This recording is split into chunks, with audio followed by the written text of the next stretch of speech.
I'm Jeremiah. And I'm Braden, and we are Brothers Bin Blasting, your bin blasting all-stars. A unique sanitizing service begins right after your local trash collection. With a scheduled pickup time and location, we arrive promptly to clean your bins on the spot. Our advanced 360-degree cleaning heads and pressurized water heated to over 200 degrees ensures a powerful blast blasting away 99% of all germs and bacteria. Visit our website at brosbinblasting.com and use code GETBLASTED to receive 50% off your first cleaning. The Eastern Panhandle is home to teachers and healthcare workers, farmers and fishermen, servicemen and women, golfers, bicyclists, and people who love the outdoors. Where we call home isn't any one thing, so we're not either. At Rosedale Funeral Home and Cemetery, we are honored to help you plan a celebration of life that reflects one's individuality. Our trusted local team is here to see that your wishes are honored and that your special story is told. Transform your yard with custom fence and deck, where elegance meets function. Serving Martinsburg and surrounding areas for over 30 years, our expertly crafted decks and fences offer both beauty and protection. From classic woodwork to modern vinyl, experience the craftsmanship that truly elevates your space.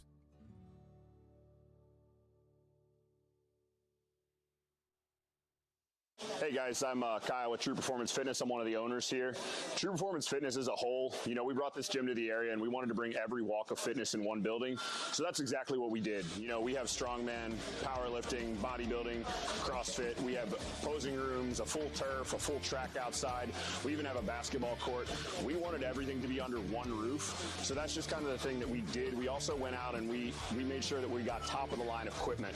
We also make sure that all the pads and everything are getting replaced and all the machines are being taken care of properly.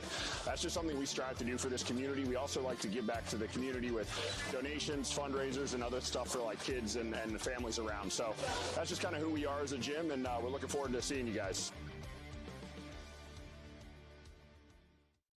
This is Jimmy, General Manager at Ameritech Tire and Auto, here to serve you with all your auto repair and service needs. We are a family-owned business serving our community since 2003. We work on all makes and models from vintage cars and trucks to collectors to today's latest, newest vehicles. So stop in and see us at one of our 2 locations. See you soon.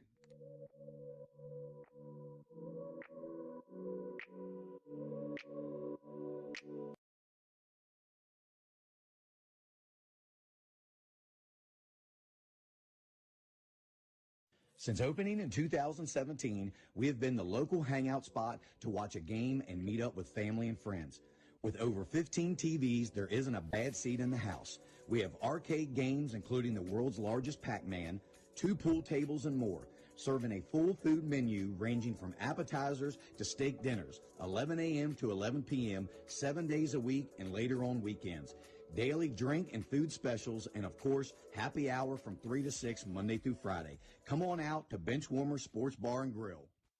Looking to enhance the beauty of your outdoor space? Look no further than R&L Landscapes. We understand that your outdoor space is more than just a yard.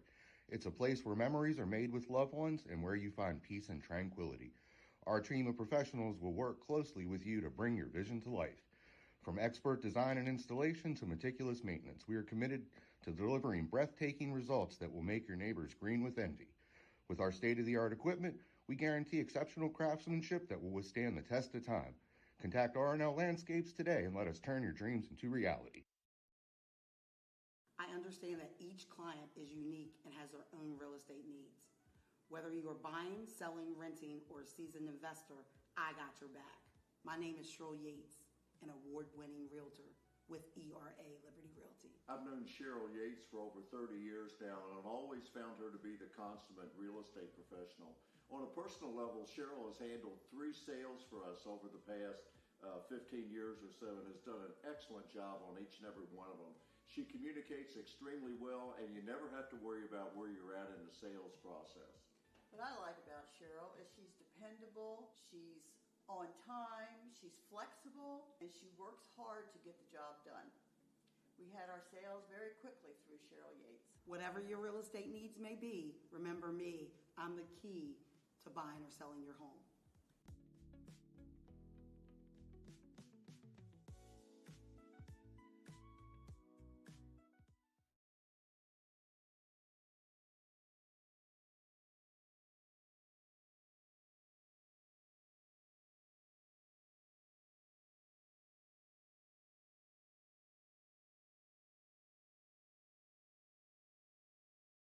Buying or selling real estate, Cater Law is the local choice for real estate closings.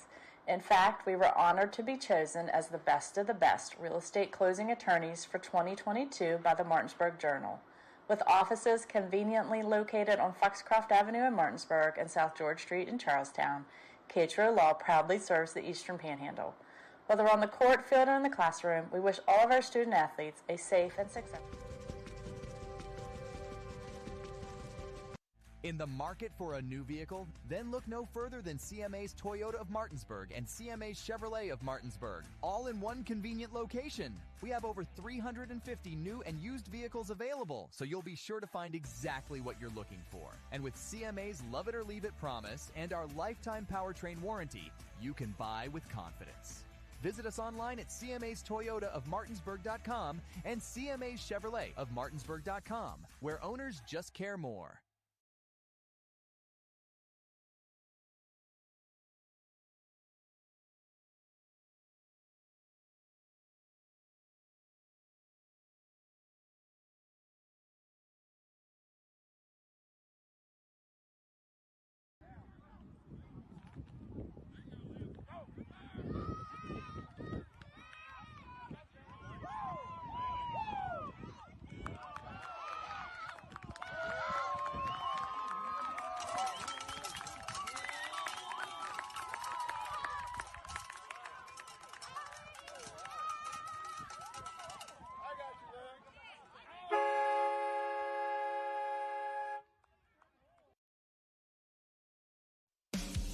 Looking for better insurance coverage at a better rate, but you haven't been able to reach an actual person? Goosehead Insurance will help. Neil Powell is committed to helping you and the community get great coverage from a local agent who will answer your call. In Martinsburg, call Neil Powell Goosehead Insurance at 304-707-3549.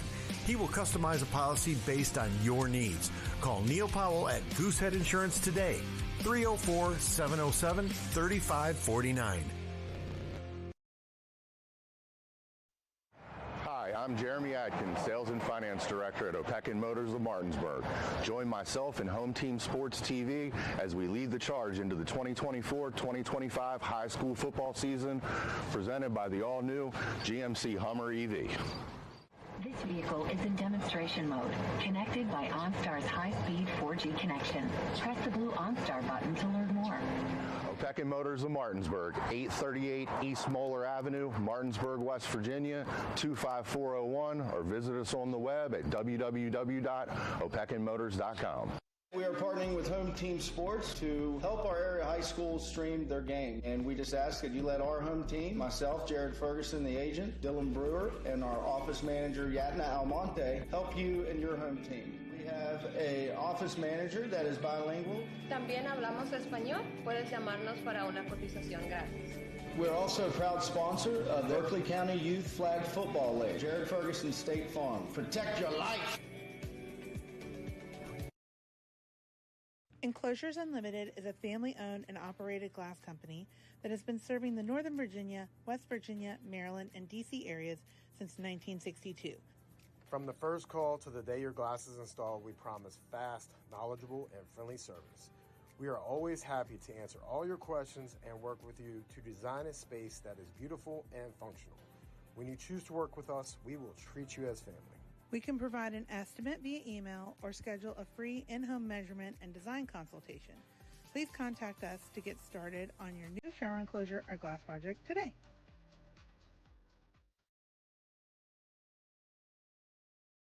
Here at the Barn, we have been making dreams come true since 1972, where we help women feel their most beautiful for any occasion, from pageant, homecoming, and prom gowns, to walking down the aisle in the perfect wedding gown alongside their bridesmaid and their family. Stop by to meet your stylist today to find an affordable gown, and we do offer layaway. Welcome to Cookies and Milk Child Care Center. We have 2 locations conveniently located in Kearneysville and Martinsburg. Our mission is to be the leading provider of higher quality care and education services for children ages 6 months to 12 years of age. We provide the highest quality child care available at an affordable cost.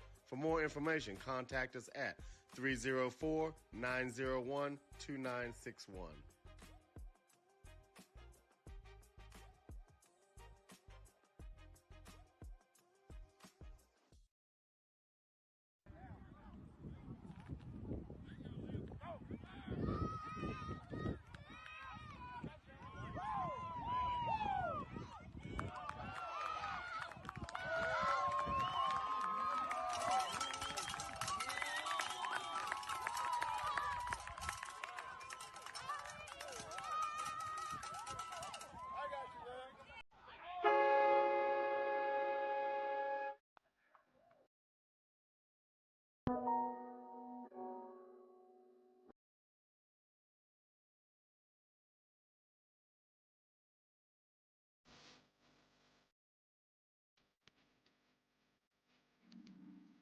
Juwan is the ultimate hype guy. I love him. He's always positive. He's always pepping them up and firing them up.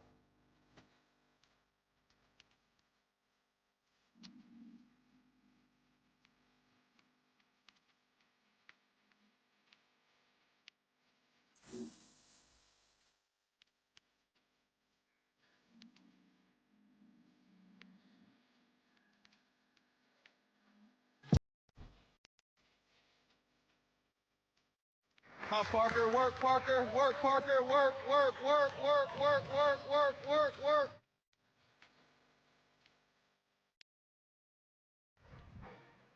And good evening, folks, and welcome to Home Team Sports TV. Tonight we are at Cardinal Stadium, where the Spring Mills Cardinals are taking on the Morgantown Mohegans, and I am your host tonight, J.D. Fritz. And joining me once again, as always, my broadcast partner and one half of the Dream Team on Home Team, Drew Pitzer. Drew, thanks for joining me again, man. Man, I can't wait to get after this game tonight. Obviously, you have two of the top 5 teams in the state, with Morgantown at number 1 and Spring Mills the defending state runner-up. It's going to be a great game tonight, JD. Yeah, it is, Drew, and I can't wait to get it all started, too. You got the number 1 team and the number 6 team, as you mentioned. But let's get started with the Morgantown Mohegans and their star quarterback, probably the number 1 quarterback in the state this year, and that is Maddox Twig. We had him on the podcast earlier this week. Let's just talk about him and what he's meant to this team so far, Drew. Yeah, you can see just a sophomore, but brought so much energy and electricity to this team. You know, obviously coming off a year last year where they made it to the quarterfinals, where their season ultimately ended to Spring Mills. You can just see how much he's uplifted this team and the overall growth in his game. And, man, just a sophomore, like we said, he's going to be a tremendous player for years to come. Yeah, I agree. He was just a well-mannered young man. A great interview with him, and hopefully we get a chance to have him on somewhere down the road. Spring Mills tonight coming in with a record of 3-1 on the season, number 6 in the WVSSAC, as we mentioned. Coached by Marcus Law. He's in his 3rd season. And the Morgantown Mohegans are coached by Sean Beiser, who's in his 6th season, and they are ranked number 1 in the WVSSAC this year, Drew. So definitely looking for these two teams to come out and put on a show here for us tonight. Should be really exciting. Well, we're going to get started with some of the keys to the game, Drew, and I'll hand it over to you with Spring Mills. What do you think Spring Mills needs to do tonight in order to come out with a victory? Yeah, I think there's 3 huge things. Obviously, you got to contain Maddox Twig and his overall ability, not only to affect them through the air, but also with his legs. If the pass rush gets home, I truly think they give Spring Mills the most optimal chance to compete and make sure that they keep this game close. And obviously, they can't turn the ball over and they can't commit penalties. When you look at Morgantown, this might be one of the few teams in the state that are more talented than Spring Mills, so they really have to cut out the mistakes to make sure that they give themselves the best opportunity to come out here and win this game, JD. And we're going to take a quick break and go down to the field while the national anthem plays, and we'll be right back here up in the booth.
This evening's color guard were presented by the Berkeley County Air Force Junior ROTC. Would you want me on the footballers walking or the Cadet Major Noel jump? Salonis, Cadet Captain Jasmine Gutierrez, Cadet Captain Summer Sheets, She has one and on. Cadet Senior Airman Caitlin Thompson.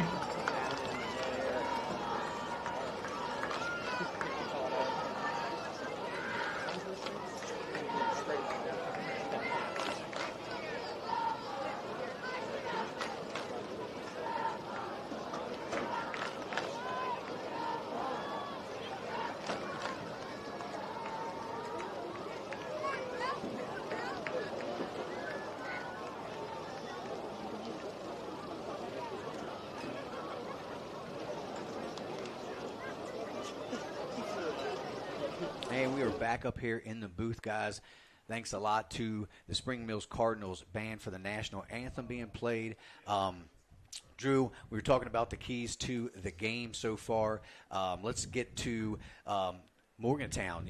I think I'll start with, Morgantown. You covered Spring Mills. I think they just need to get off to a really fast start. Twig and company hitting on some big plays early.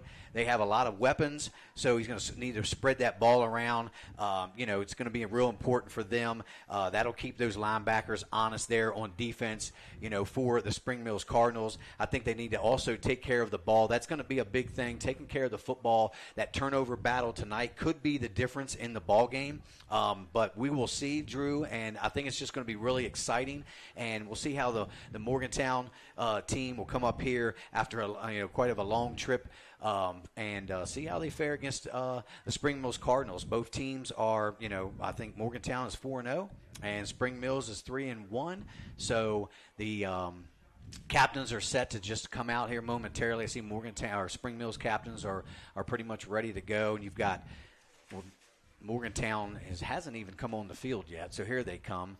But captains for the Cardinals tonight are number 8, Ryland Schwartz, number 6, Bradley Butts, number 52, that is Roscoe Starliper, and number 4, Xavier Anderson.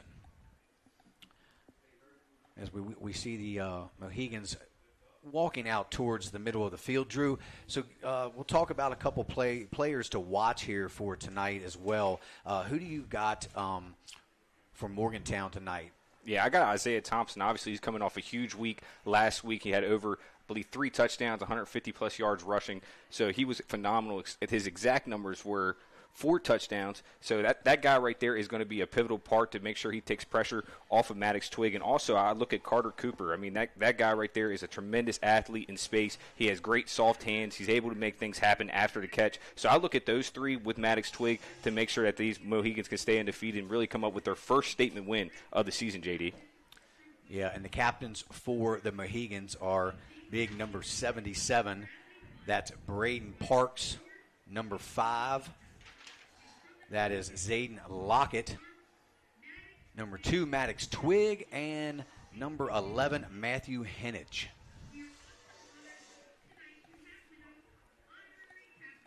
So we are going to go down to the field right now for the coin toss.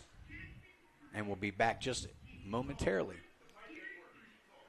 So, again, we're still having a little bit of issues down there on the field. But, coming into this game tonight, JD, obviously, Spring Mills is 3-1. They had that heartbreaking loss in the second half against Wheeling Park, and Morgantown still undefeated at 4-0.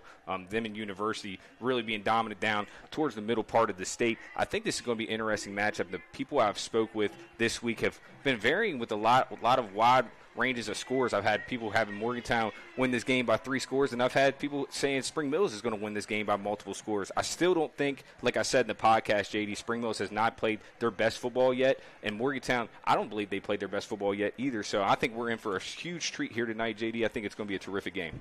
Yeah, I do too, Drew. And like you mentioned, Spring Mills hasn't played their best football yet. But with that being said, I feel like they are going to have to play their best football so far this season if they want to have a chance to come out here with the win against a really tough Morgantown team. I can't wait to get started.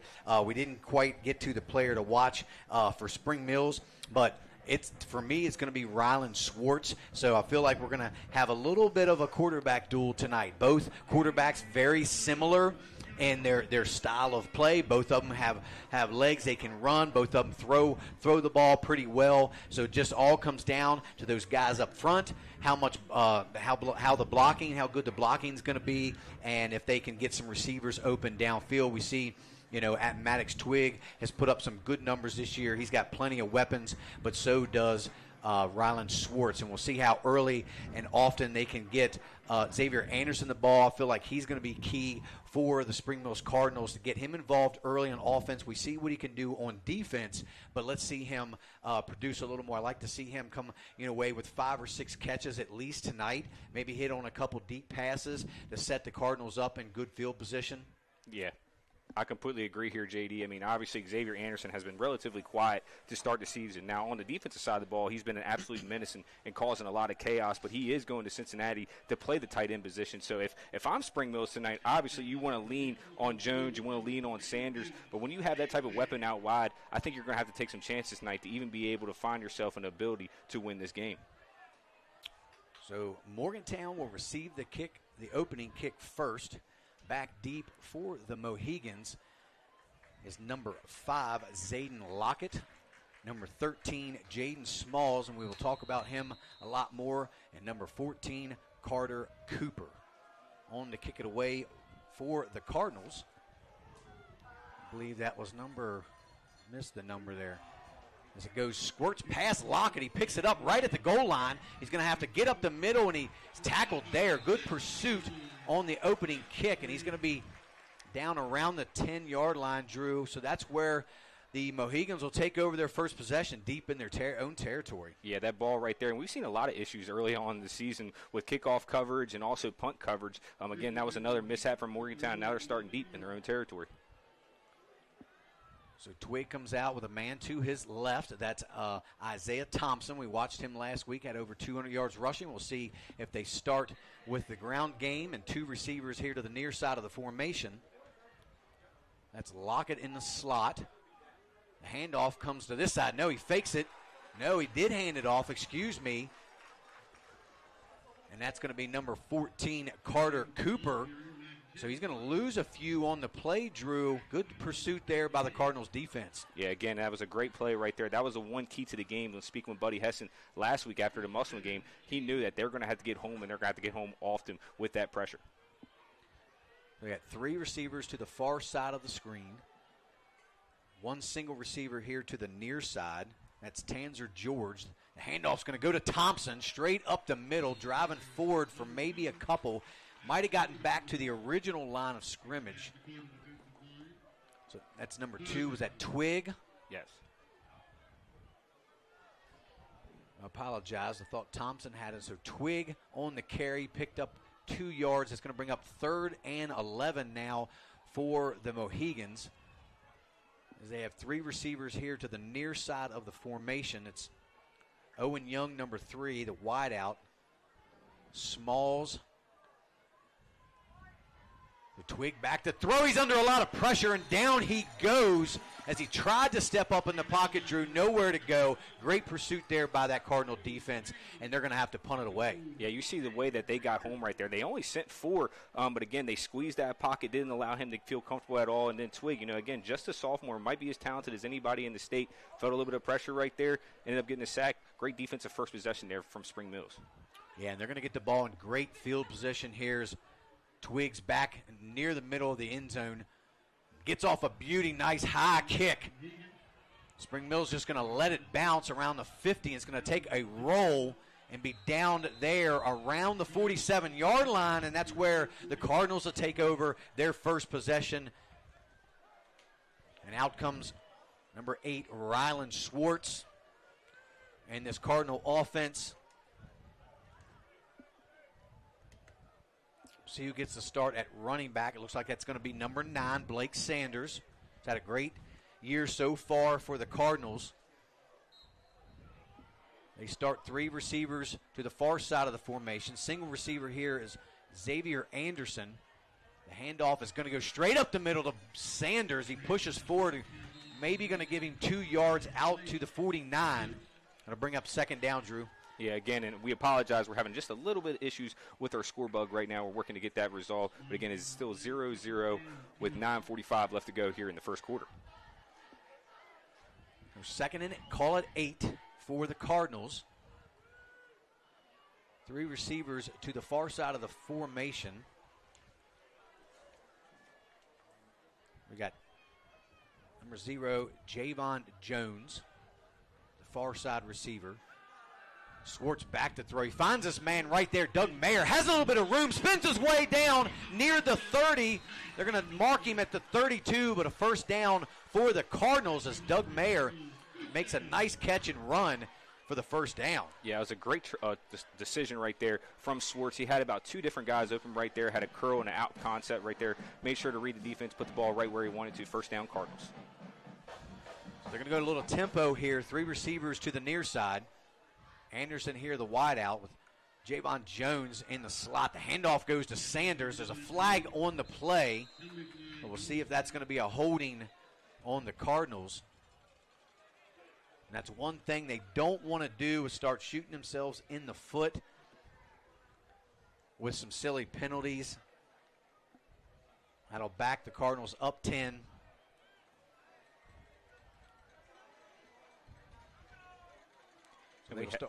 Excuse me, sorry, JD. We have a score update from Martinsburg.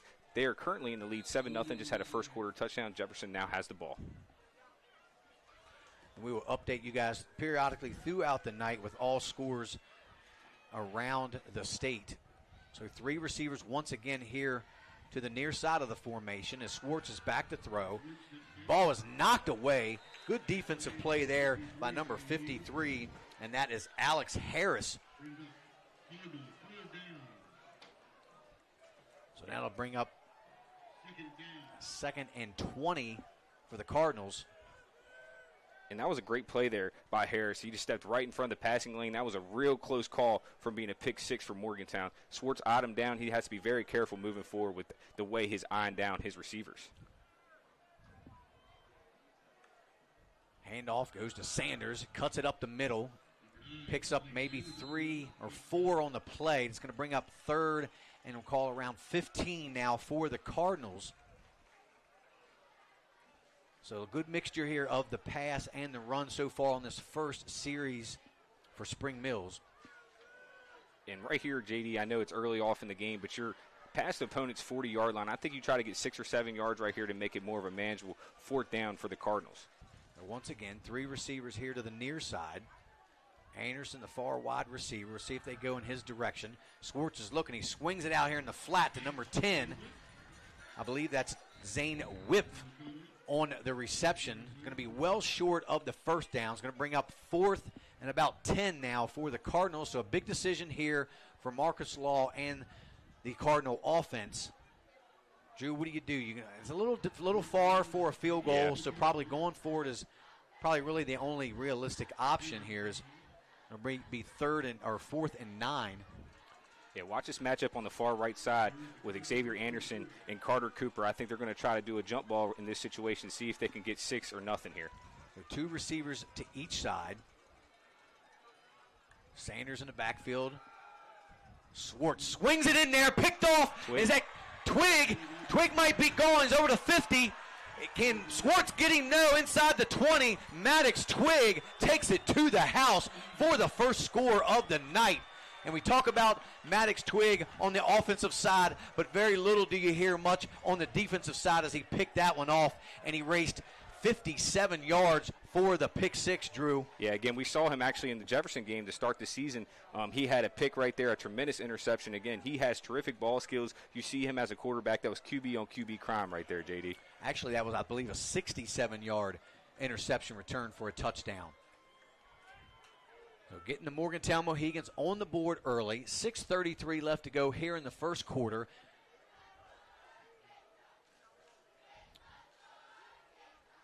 On the kick, the extra point, the kick is up, and it is good. So 6:33 left to go here in the first quarter. The Mohegans strike first. It's 7-0 Morgantown, and we're going to take a quick commercial break and hear a word from our sponsors. You're watching Home Team Sports TV.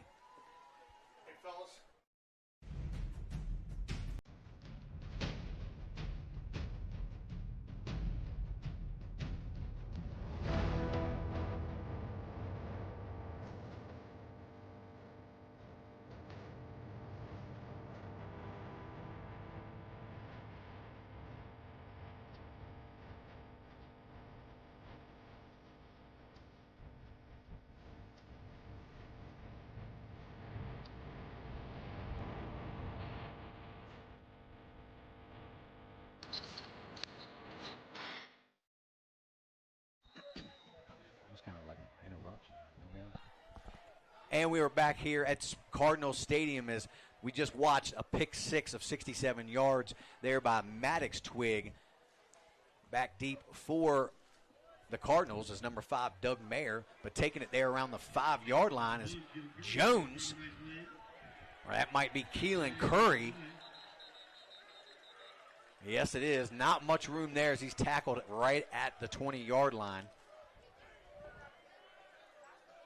The Cardinals will come out now with the second possession here of the night, trying to get something going.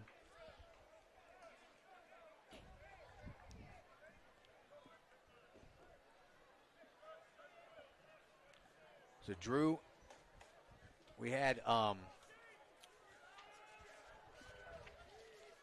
Home Team Sports Play of the Week, Drew. Do you have that for us this week? We're going to call on you for a few things like the updates, but Play of the Week. Yeah, again, that was a terrific play right there. And that, I believe, looking for his name, who had that huge touchdown. And once we figure out, I believe it was Hudson, but I don't want to get his name completely wrong. And I believe you're right, Drew. Yeah, Hudson Rice had a tremendous touchdown play. He was our Home Team Sports Play of the Week. Again, make sure you guys submit your submissions all week long, and on Fridays we'll be able to show the game or show the play on our cast and also speak on it a numerous amount of times. We appreciate all the submissions and all the great plays that we've had throughout the week. JD? Thank you, Drew. Appreciate it, and we'll be back to you for more score updates here in just a little bit as Schwartz is going to roll here to the near side. He's under heavy pressure. Blitz is picked up. Found his man right there. Hit hard and tackled there by Cooper, but not after. I believe that was Anderson making the catch. No, I'm sorry, that was Doug Mayer. He picks up about 7 or 8 yards on the play to bring up 3rd and 2. Yeah, interesting play opportunity right here. What would you try to do? Again, Anderson still no targets whatsoever. Again, if I'm Spring Mills, I'm trying to force feed him the ball. He has terrific hands. He's 6'5", 6'6". You got to make sure you give him some touches in a game in an atmosphere like this. So 3rd and 2. Looks like Jones in the backfield to the right of Schwartz. He swings it out here to Werf. Werf close to the first down. Let's see where they mark him. Excuse me, that's Whip.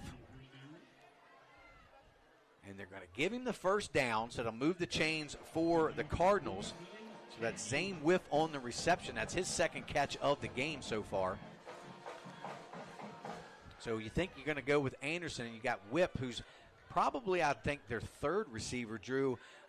Look for him to maybe get a little more looks tonight as they might be trying to double up on Anderson. So 3 receivers here to the near side.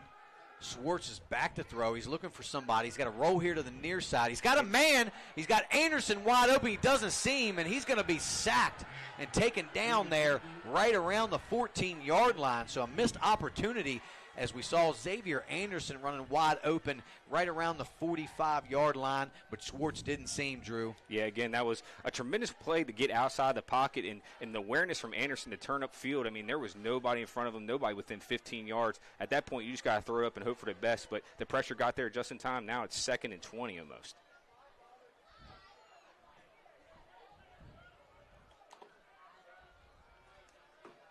So Jones to the left of Schwartz. Schwartz swings it over here to number 13, Hope Bachway. Nothing there. He's going to lose a couple more.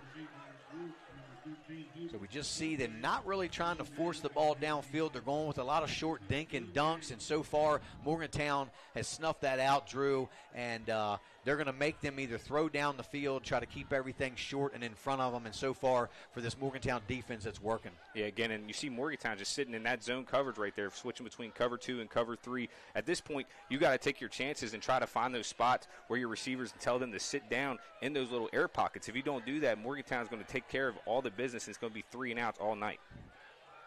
So 3rd and long. He's going to go down the field here to the near side. He's got Anderson, makes the catch, but he's corralled there and pushed out of bounds around the 25. We're going to be about 9 yards short of the first down. It's going to bring up 4th now, but there is a flag on the field.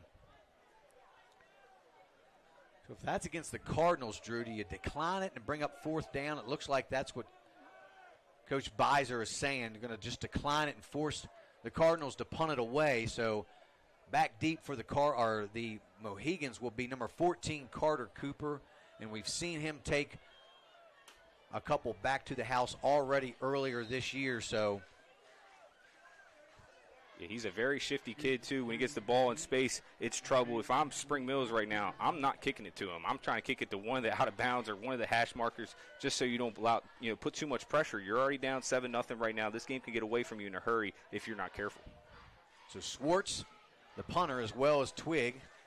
Coincidentally, both quarterbacks are the punters. And Schwartz gets off a high punt. Cooper's going to just let it bounce. Thought about picking it up. Just got away from it, just didn't miss him. Gets a Cardinal roll down to the 32-yard line. And that's where Morgantown will take over there. And while we have a moment here, we're going to thank a few of our sponsors. We have Smith Nadenbush Insurance. Call Elizabeth Bradley. Catro Law. Neil Powell Goosehead Insurance. Opequon Motors. Call Jeremy Atkins. R&L Landscapes. Ameritech Tire and Auto. The Barn Bridal and Formal Wear, Mountain State Basketball Academy, Cheryl Yates of ERA Liberty Realty, Benchwarmer Sports Bar and Grill, Big Mike's Grillin', Cookies and Milk Daycare, Pearson Smith Realty. Call Sean Smith. And we will be back in just a few minutes with the rest of our sponsors as the handoff goes straight up the middle to Isaiah Thompson. You see that burst by Thompson. Found a little bit of daylight, Drew, picked up 9. Yeah, he's one of those traditional backs, one of those 2,000 types backs. He puts his foot in the ground and he goes. Doesn't make a lot of moves, but when he gets out in space, he is trouble. They're going to go a little hurry up now to Thompson again. Not much there. He might have gotten back to the line of scrimmage. Going to bring up 3rd and roughly a yard for the Mohegans.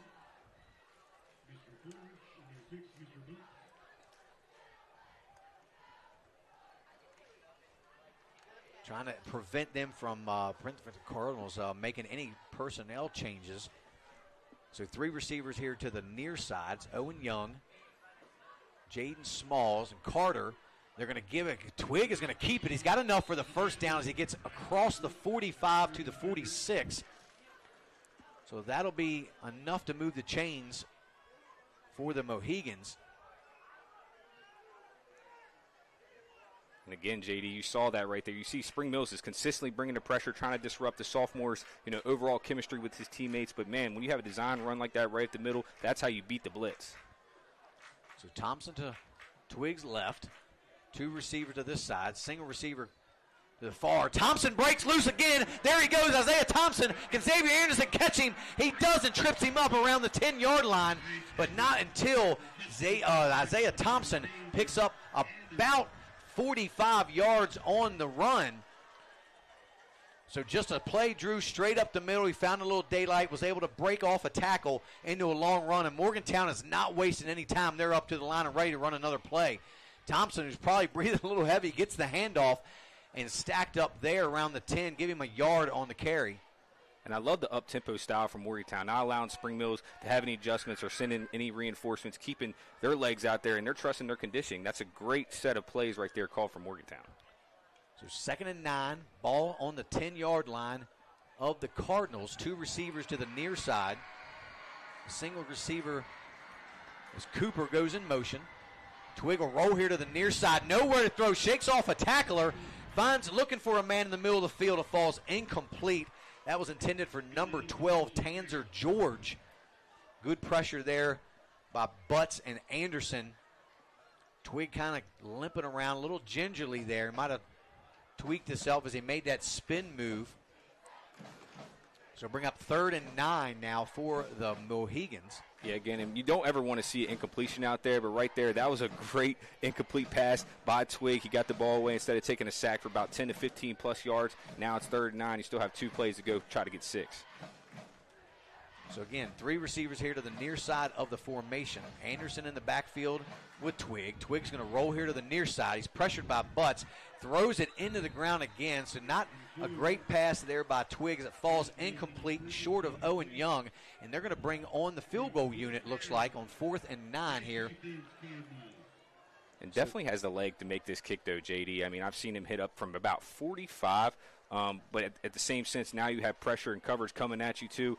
Big opportunity for Spring Mills maybe to get away with giving up nothing after those 2 huge gashes. Yeah, Clifton Shreves, number 10, on an attempt. Well, it looks like it's about a 27-yard field goal here.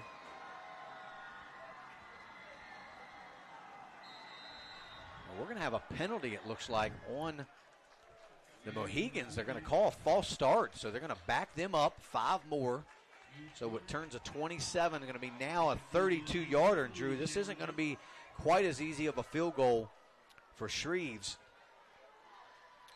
But he's probably made a few 30-yarders in his sleep, I'm sure. So I think it's more concerning to be on the right hash as a right-leg kicker. I mean, you might just over-direct it and kick it over the left goalpost. So we'll see how he handles this right here.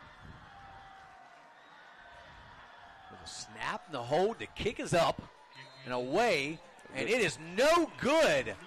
So he's just a little to the right there. That's good for the Spring Mills Cardinals as they hold and will take over there around the 22-yard line. And we're going to stay here.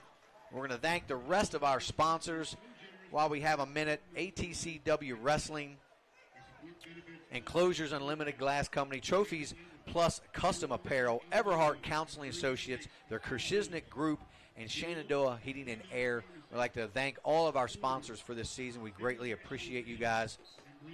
And, Drew, do you have any updates right now on an out-of-town scoreboard? Yeah, again, when I looked at the scoreboard, University's up against number 1 Fairmont Senior 7-0. Still 7-0 Martinsburg in the end of the first quarter at Martinsburg High School. But other than that, no other updates. Thank you, Drew. 2 receivers here to the near side, 2 backs in the backfield. They fake it. It looks like it's Curry. He's trying to get away from him. They did a little trickery having Keelan Curry in the backfield, but that does not fool the Morgantown defense, and he will get tackled for about a 6-yard loss, Drew. Yeah, again, we said coming into this game, Morgantown probably the best team in the state, the most complete team in the state, at least in our eyes. And, again, they're doing a great job of reading the reverses, any trickery, and shutting down Xavier Anderson, not allowing this running game to get going. So shout out to Morgantown. Played a great first quarter, even after that subpar first drive, came out here and really established the line of scrimmage. Well, that's going to do it for the first quarter here at Cardinal Stadium, where your score remains the Morgantown Mohegans 7, Spring Mills Cardinals 0, and we're going to be back right after a word from our sponsors. You're watching Home Team Sports TV.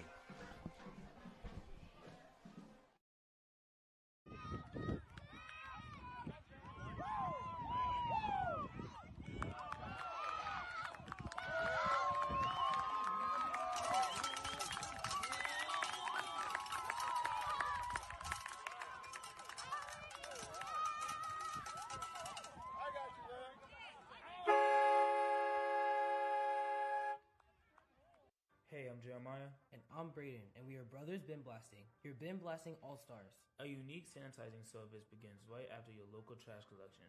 With a scheduled pickup time and location, we arrive promptly to clean your bins on the spot. Our advanced 360-degree cleaning heads and pressurized water heated to over 200 degrees ensures a powerful blast blasting away 99% of all germs and bacteria. Visit our website at brosbinblasting.com and use code GETBLASTED to receive 50% off your first cleaning.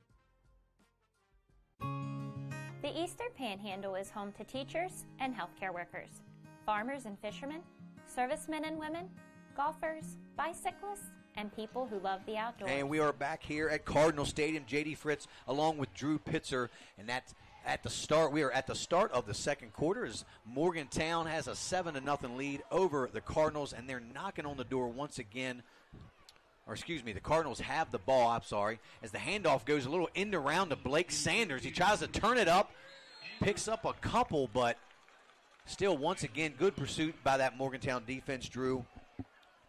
It's going to bring up third and around 12, maybe 13 now for the Cardinals.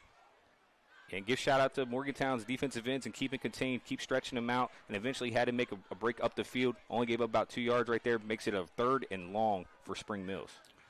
Yeah, and they're going to have to throw down the field. You're going to have to take a couple shots. I don't really like being forced to throw it down the field on 3rd down. I usually like that on a 1st or 2nd down. We had talked about that earlier in the season when Morgantown was playing Jefferson. I just feel like you need to take some shots. You've got Anderson at 6'5", and they're looking for Anderson here in the flat, and just not on the same page with Ryland Schwartz, as Anderson wasn't anywhere near the throw. It looks like he was tripped up a little bit, and that's going to bring up 4th down, and the Cardinals are going to have to be forced to punt, Drew, again. Yeah, again, and still, even if he completed that pass right there, he's just getting back to original line of scrimmage. Right there, you got to send Anderson deep. Give him some jump ball opportunities. I think they're still just being too conservative. In a game like this, you just cannot play that way.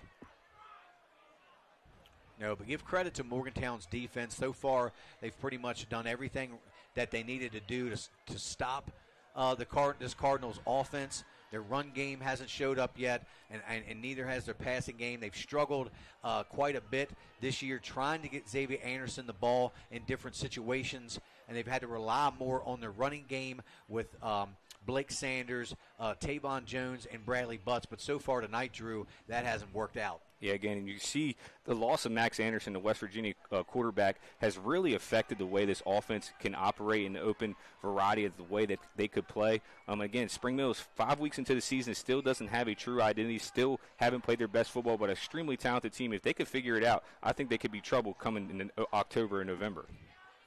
So I'm not sure what exactly this holdup is. The officials are waiting on something. I don't know if they're conferring with one of the Spring Mills coaches over here. Okay, now we're ready for play. So Ryland Schwartz on the punt it away now for the Cardinals. Back deep for the Mohegans is number 14, Carter Cooper, standing around his own 45-yard line. It's a high, shorter kick. Cooper's going to come up and field it there, makes a move. He's going to cut to the near side, breaks off a tackle. There's Carter Cooper back to the middle of the field, inside the 30. They're going to mark him at the 29. Well, they're going to say he is down, I guess, around the 30, but great move there. I love to watch guys come up and field those punts. We've done so many games this year where they let that ball hit the ground and roll down 15 or 20 yards. Cooper, we've seen him a number of times. He likes to field the punt, and he makes a lot of things happen, Drew. Yeah, again, right there, we said it before the cast started, he's one of the shiftiest players in the state. Put his foot down in the ground, made one move, ended up getting about 21 yards there on the return, puts Morgantown in great position. So 1st and 10. They swing it over here. Different quarterback as Twiggs out of the game, but Cooper makes the catch. He's upended there. Nice tackle there by number 3 on the play. That's Tyree Ramey. But Cooper picks up 6. So keep an eye on what this quarterback situation is right now for the Mohegans, as number 11, Matthew Henage, is in the game at the moment. So we'll have to see how serious of an injury, or if it is an injury, on Twig or not.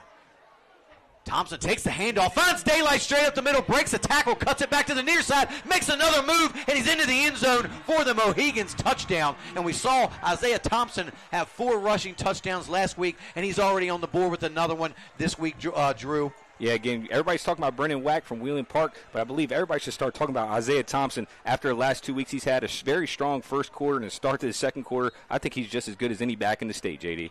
Yeah, he's a little shorter in stature, but he's very shifty, got a lot of quickness, and he's relatively strong for his size, and he broke off 2 tackles and into the end zone to give this Morgantown team a 13-0 lead, pending this extra point. The kick is up, and it is yes, it is good. I wasn't sure if the official was signaling good or not. So with 10-12 left to go, your score is now 14-0 in favor of the Mohegans. And Drew, you got some scores updates for the out-of-town scoreboard for us? Yeah, again, Martinsburg just put a field goal on the board now. It's now 10-0 going into the second quarter. University still up 7-0 at the end of the first quarter there. And again, we want to give a quick shout-out to Hudson Rice, the Home Team Sports Play of the Week. About a 45-yard touchdown run right there, a tremendous play. Again, make sure you guys still send all the submissions over. Again, you're currently watching that play as we speak. Going to be a tremendous rest of the week here. 14-0. Spring Mills behind, but again, still a lot of ball game left to go here, JD.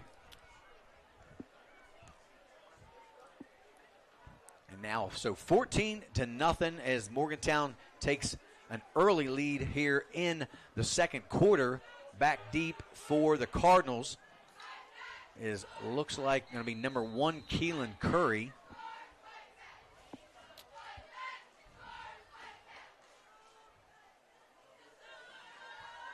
And the kick is underway as number 23 boots it deep. It's going to be taken right there. Jones, Jones? He makes a move, and it looks like it's number 10, Zane Worth.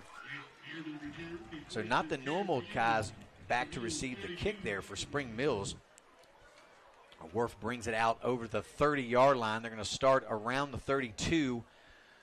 So the Cardinals are going to have to just get something going, Drew. They haven't been able to kind of establish anything on offense just yet. We'll see what they're going to do with this possession, but they need to get this running game rolling, get a couple good early receptions to try to get Anderson involved in the offense a little bit more. And Sanders will take the handoff. Makes a nice move there at the line of scrimmage and hit hard down.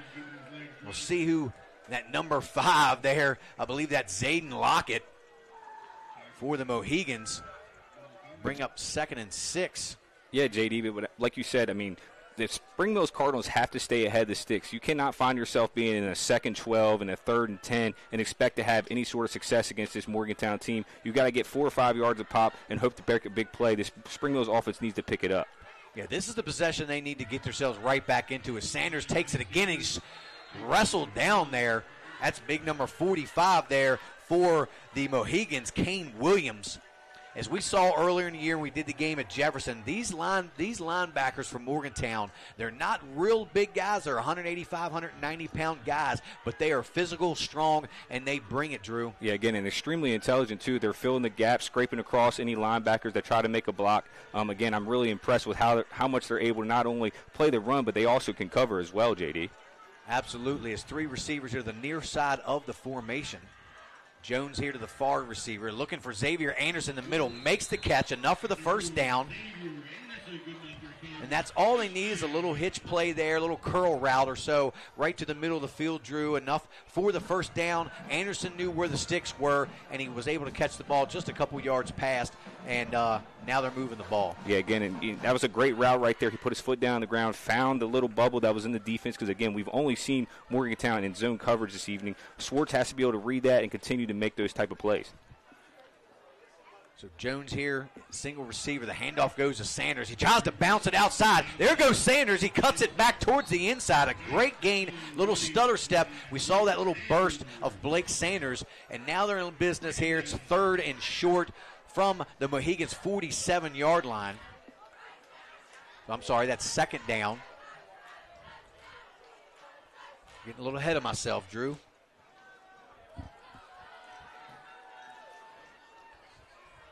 So good play there on first down by Sanders. 2nd and a long 2 here. Yep, and a little hard count gets the Mohegans to jump off sides. They're going to get that first down the old-fashioned way. So I think that the Cardinals, it's very critical for them to score here on this drive. You give the ball back to the Mohegans with probably under 7 minutes to go, 6 or 7 minutes to go, and they drive down and put any kind of points on the board, Drew. Now you've dug yourself a hole with, being down 3 possessions. I think they need to get something. Yeah, I completely agree. Right here, it all starts every single play. They got to win at the line of scrimmage. And, again, continue to pick up positive yardage. Right now they haven't had a loss anytime this whole possession. They got to keep it that way. Sanders picks up another couple yards on the play. You see him running super hard. Looks like he might have taken a little shot to the head as he's calling now for Tavon Jones to come into the game. And we've seen what Tavon Jones can do as well, as him and Sanders provide that good 1-2 punch in the backfield for the Cardinals. And then you add Bradley Butts in, and now you've got that 3-headed monster. And so they keep those guys rotated, keep them fresh. As we see Jones now in the backfield with Schwartz. Schwartz is back to throw. He looks out here to the flat. He's got Keelan Curry. Keelan Curry makes a miss. Broke a tackle down the sideline. He's pushed out of bounds, but that's going to be enough for another Cardinal first down, Drew. Yeah, again, now you're allowing Schwartz to find his comfort zone. You know he wants to stay within about 10 yards. You're having receivers run really good routes and creating stuff after the catch. Again, that's what Spring Mills needs to do to crawl themselves back into this game. They also get ball first coming out of half, so I think this could be a huge possession to build some momentum as we move later into the second quarter. So that was a nice little out rollover route there by Curry. Broke off a tackle down the sideline. They're going to swing it out here again. That's Zane Whiff again on the reception. So give him 3 catches on the game. He picks up 2 yards down to the 19.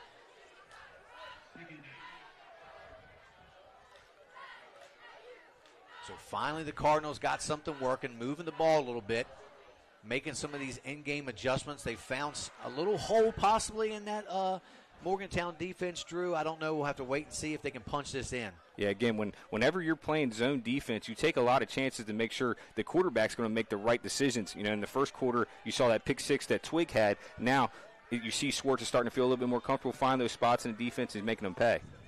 The handoff again goes to Jones. Jones finds a little room. He's down inside the 10, but that's enough for another Cardinal first down. They're going to mark him down at the 7-yard line, Drew. And the Cardinals, this is looking like what they wanted to do and how they wanted to establish their offense from the beginning. Yeah, again, we saw a little bit of flashes when they played Jefferson back in week 1. And the way they started in the first half, they established that ground game. Schwartz was hitting underneath players, staying within his security blanket, and now they're finding their identity again. A great time for them to start building some momentum. With 3 receivers here to the near side. Handoff goes again to Jones, straight up the middle. He's driving forward inside the 5 to about the 4. And you do kind of see, Drew, with those quick little passes outside, that'll spread that defense out just a little bit, and that opens up the middle of the field for guys like Sanders and Jones. Yeah, again, but last week when we saw Spring Mills, they left some points on the board near the red zone when they got inside the 10. Musselman really started stifling them. So let's see if they've worked on any of those inside the 10, goal-to-go situations. I'm looking for Anderson right here to see if he can go with a one-on-one lob threat. Second down, ball's on the 5. So, again, 3 receivers here to the near side of the formation.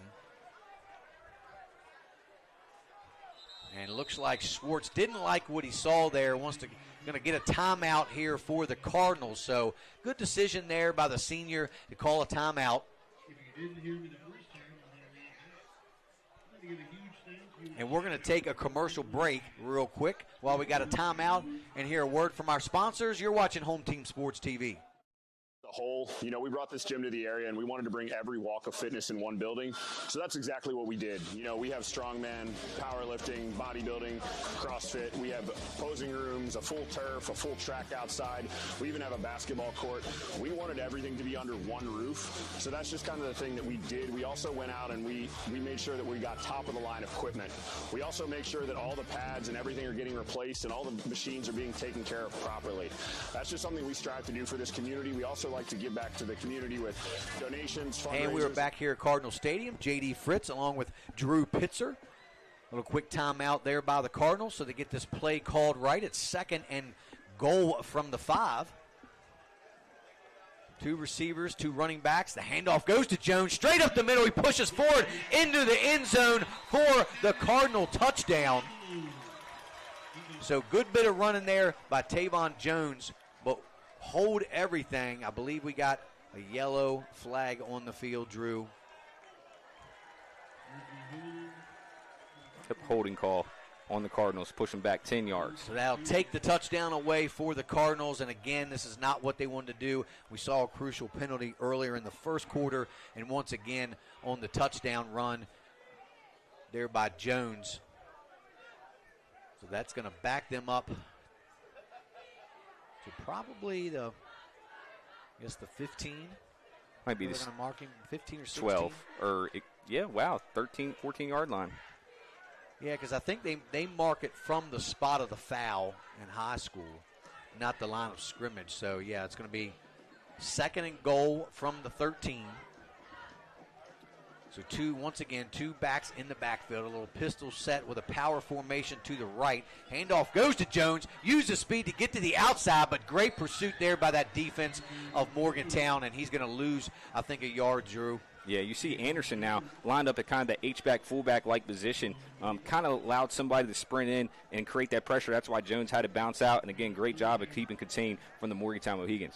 I don't know. I like the call there on 2nd and long to run the ball with as good as the Mohegans defense has been so far.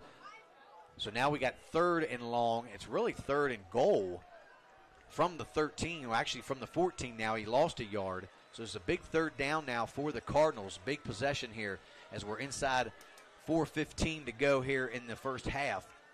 Schwartz is looking to throw. He's got a man, but he picked off there in the middle of the field by the Mohegans. That's number 45. Kane Williams. Yeah, Williams, the middle linebacker, was sitting back there. And I don't know what Schwartz saw, just underthrew his receiver. And just a crucial mistake there by Schwartz. So ball's going to go back over now to Morgantown. 4:05 left to go. And that, once again, that was a missed opportunity, Drew. Yeah, we saw it last week again. Multiple missed opportunities against a Musselman team that's not nearly as talented as Morgantown now.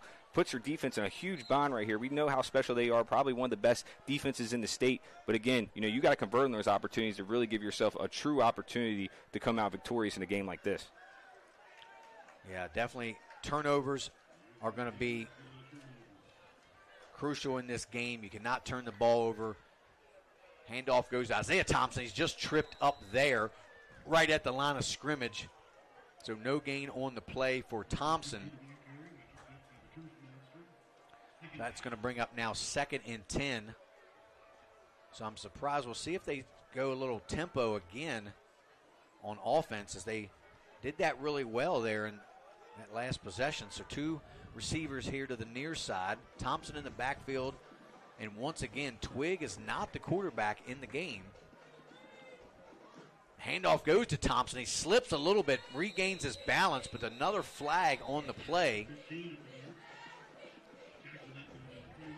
Yeah, we see Twig on the sideline now with no helmet in his hand. Looks like he was talking to a trainer. Not for sure what's going on with him. We hope for the best. Tremendous talent. But, again, this gives Spring Mills an opportunity now. Hey, you're going against the number 2 guy, the guy who's arguably the best player in the state is no longer out there. You really have to take advantage. And, again, you still have 2 timeouts, 3:26. If I'm Spring Mills right here, I'm being extremely aggressive and trying to force the issue to get yourself back into this game.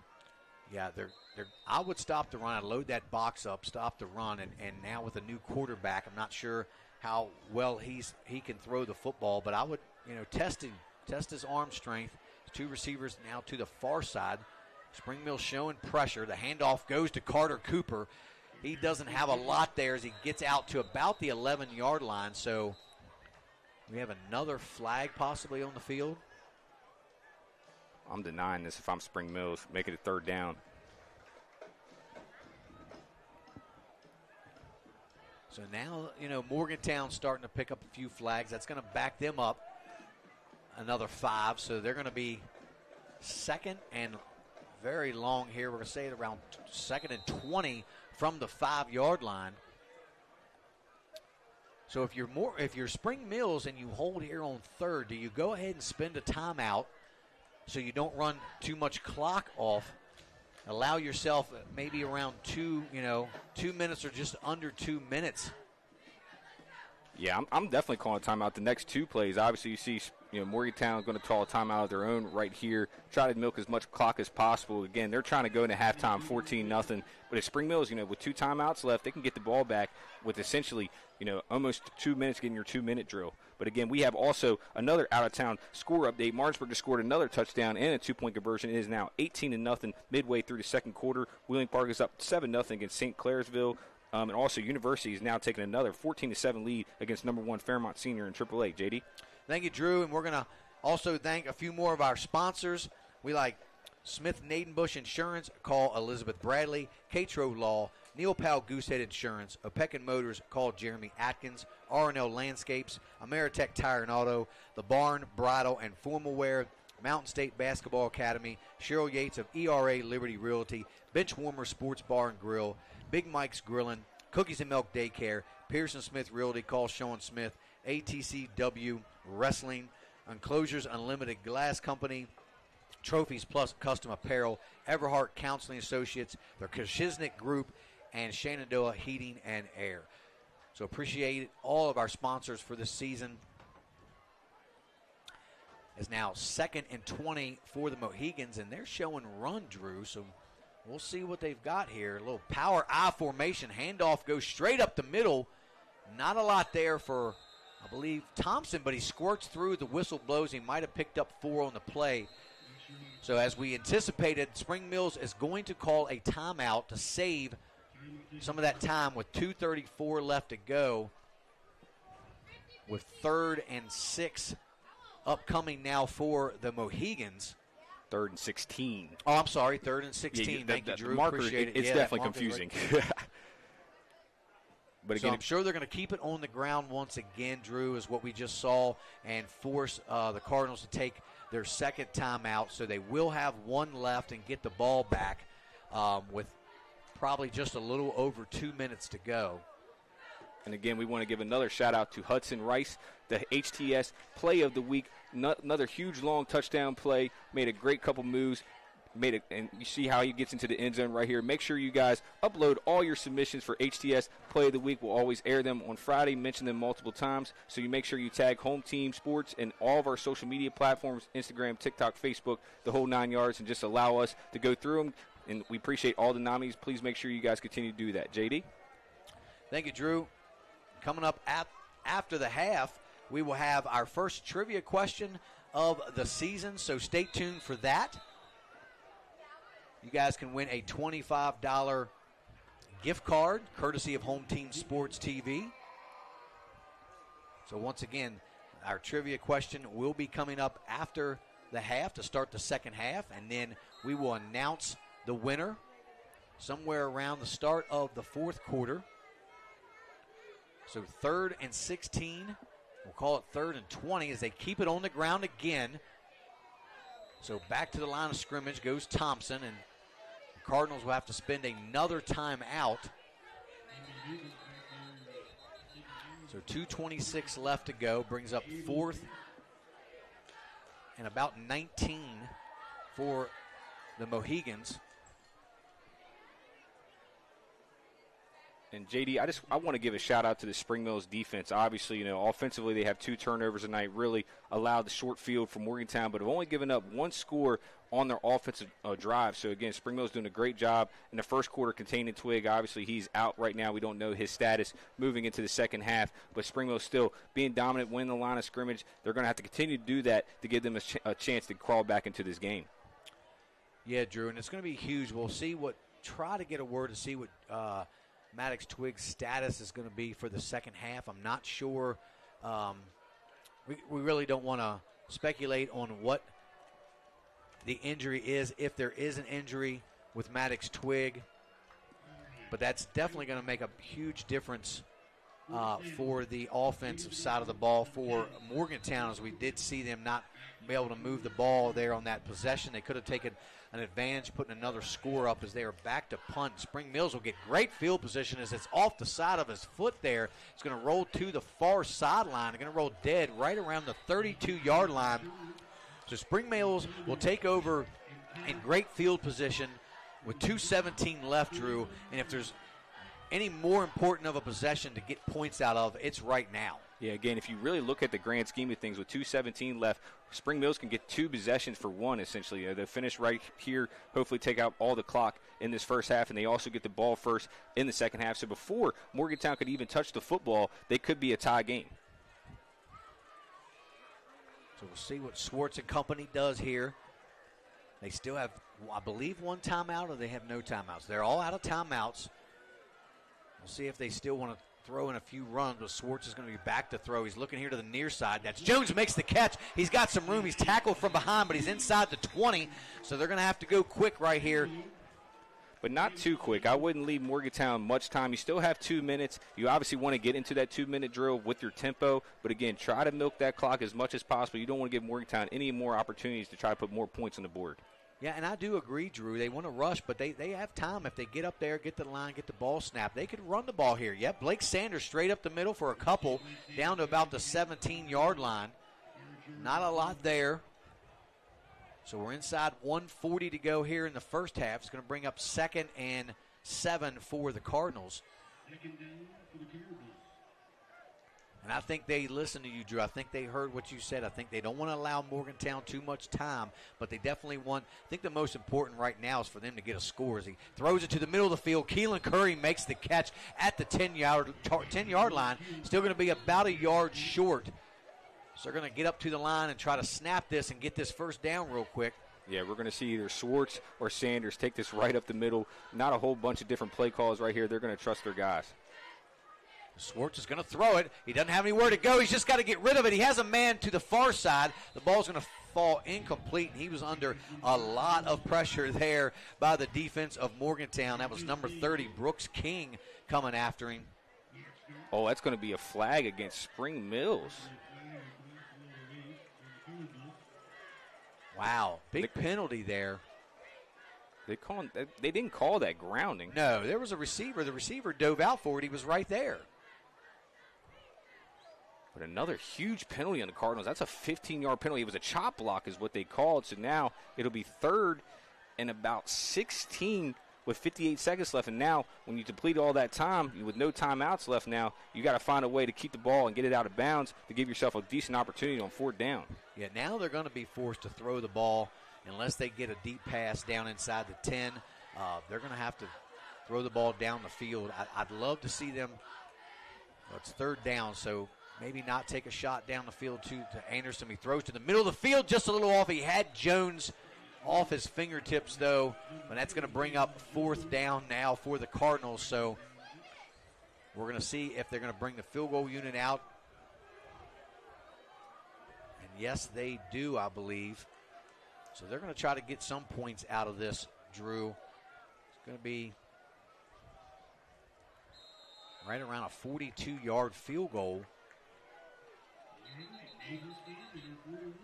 So Morgantown, I think they want to talk it over, and they took a timeout. Well, we're going to stay right here.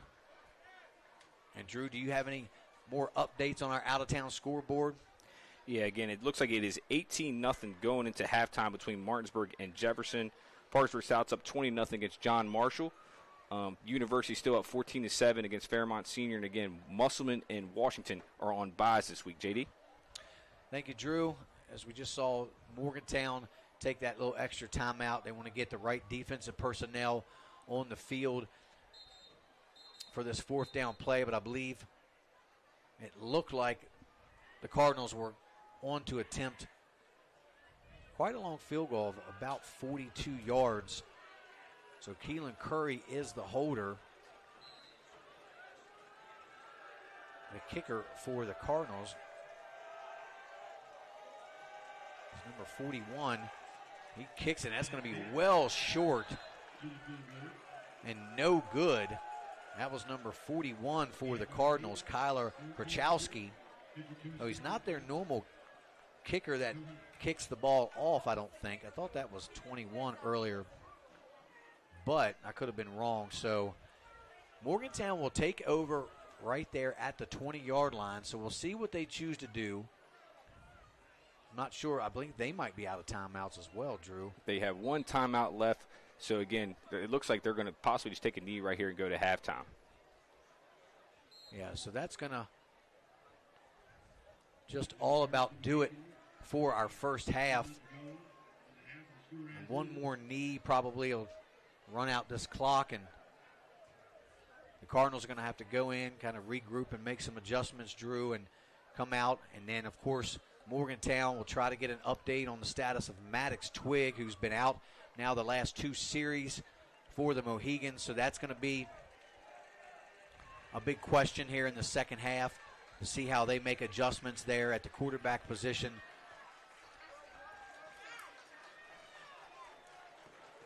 So that's going to do it here for our first half of play here at Cardinal Stadium. J.D. Fritz joined by Drew Pitzer, and we're going to probably watch the band for the Spring Mills Cardinals come out and play, so you guys stay tuned. And coming out after the second half, we'll have some more score updates and analysis of the first half. But that's going to do it. Your score here at Cardinal Stadium, the Morgantown Mohegans 14, Spring Mill Cardinals 0. And we'll be back after a word from our sponsors. You're watching Home Team Sports TV.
Hey, I'm Jeremiah. Kids are very proud of their dedication and are thankful for the support of the many families who make up our amazing Cardinal community. A very special thanks to our platinum sponsor, CMA Martinsburg Toyota, and our gold sponsors, BJ's Restaurant in Hagerstown and R&A Roofing. A grand total of $14,648.50 was raised. Let's give a big round of applause to all the young ladies who worked so hard and contributed to the success of this fundraiser. Now, let's recognize the top finishers. The second runner-up, raising a total of $2,030, is Zoe Ann Cheyenne.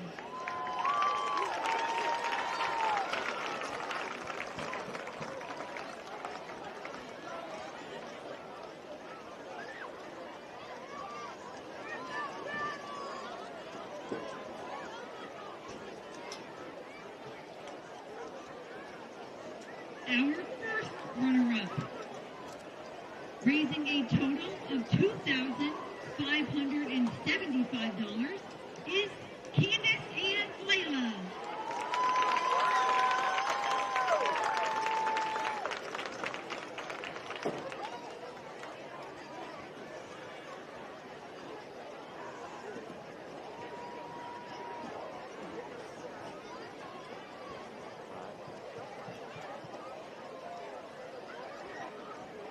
Dropping it. And our 2025 Miss and Junior Miss Spring Mills top finishers, raising a total of $4,200, is Justice and Eliana.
I'm gonna get banned.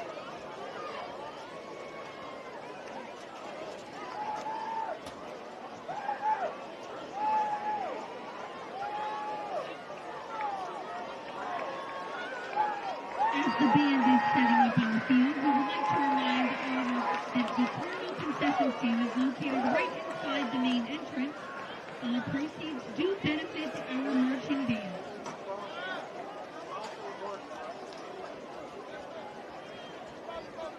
The band's 2025 field show is entitled Retro Revolution. Tonight's selections are Vehicle, conducted by Sydney Falcon, Mercy, Mercy, Mercy, conducted by Juliet Sacco, and Aquarius, conducted by Abby Ruth Ryan. The band is led by student leadership team of Sydney Falcon, Toby McLean, Xander Oberhoser, Abby Ruth Ryan, Juliet Sacco, and Kelly Zimmerman.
Since opening in 2017, we have been the local hangout spot to watch a game and meet up with family and friends.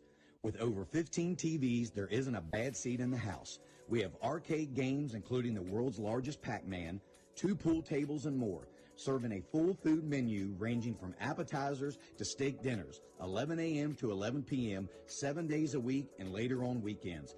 Daily drink and food specials, and of course, happy hour from 3 to 6 Monday through Friday. Come on out to Benchwarmer Sports Bar and Grill.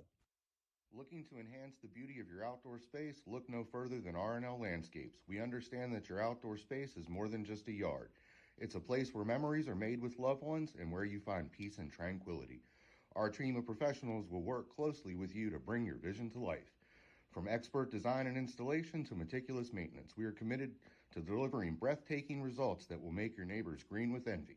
With our state-of-the-art equipment, we guarantee exceptional craftsmanship that will withstand the test of time. Contact R&L Landscapes today and let us turn your dreams into reality. I understand that each client is unique and has their own real estate needs. Whether you are buying, selling, renting, or a seasoned investor, I got your back.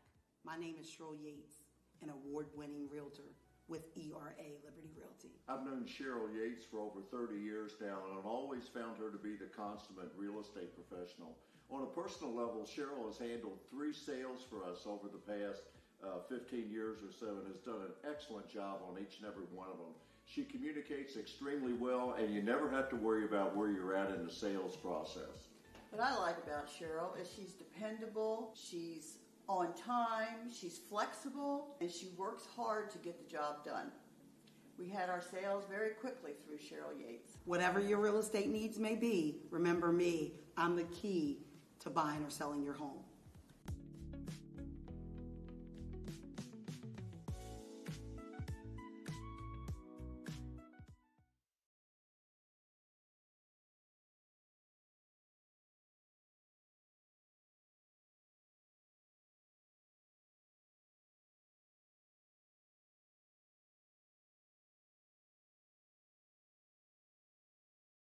Buying or selling real estate? Katra Law is the local choice for real estate closings. In fact, we were honored to be chosen as the best of the best real estate closing attorneys for 2022 by the Martinsburg Journal. With offices conveniently located on Foxcroft Avenue in Martinsburg and South George Street in Charlestown, Katra Law proudly serves the Eastern Panhandle. Whether on the court, field, or in the classroom, we wish all of our student athletes a safe and successful. In the market for a new vehicle? Then look no further than CMA's Toyota of Martinsburg and CMA's Chevrolet of Martinsburg, all in one convenient location. We have over 350 new and used vehicles available, so you'll be sure to find exactly what you're looking for. And with CMA's Love It or Leave It promise and our lifetime powertrain warranty, you can buy with confidence. Visit us online at CMA's Toyota of Martinsburg.com and CMA's Chevrolet of Martinsburg.com, where owners just care more.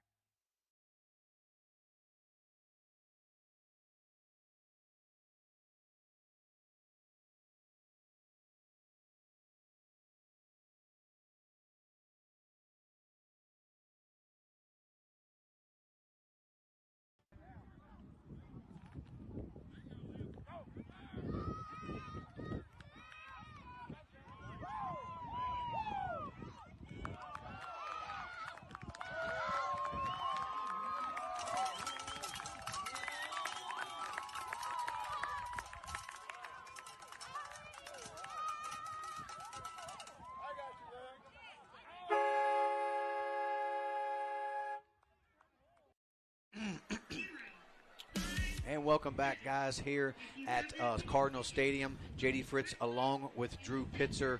And Drew, we saw kind of a lot going on there in that first half. We still didn't get the word on Maddox Twig. He was out the last couple series, so we're not sure if we're going to see him in the second half. Definitely some missed opportunities for Spring Mills there right before the halftime, Drew. But what was your assessment for both teams? Well, you can start with Spring Mills first. Yeah, again, Spring Mills had their opportunities there, JD, in that first half. I mean, they were inside the 20-yard line twice. Again, no points coming out, still find themselves down 14-0 defensively. I still think they played all right. Only one offensive touchdown from Morgantown outside of the pick six from Twig.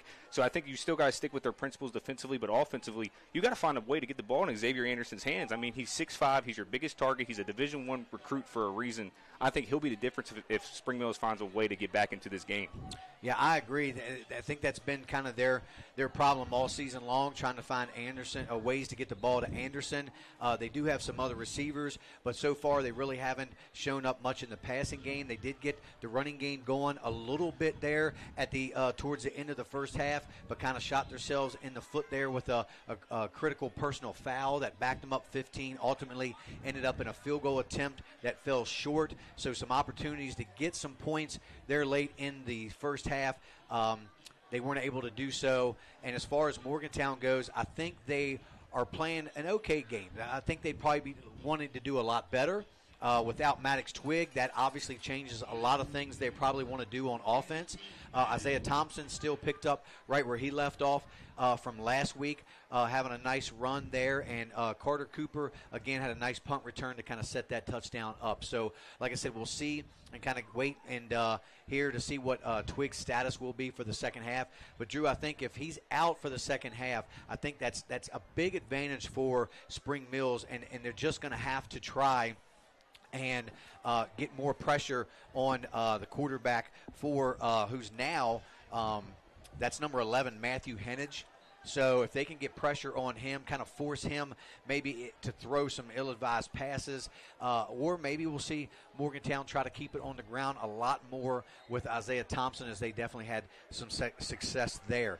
But right now, guys, we are going to announce our first trivia question of the season. So hopefully we'll continue to do this the rest of the season. So you guys just have to tune in and listen. So the first trivia question for the season is, how many times previously has Spring Mills and Morgantown played each other?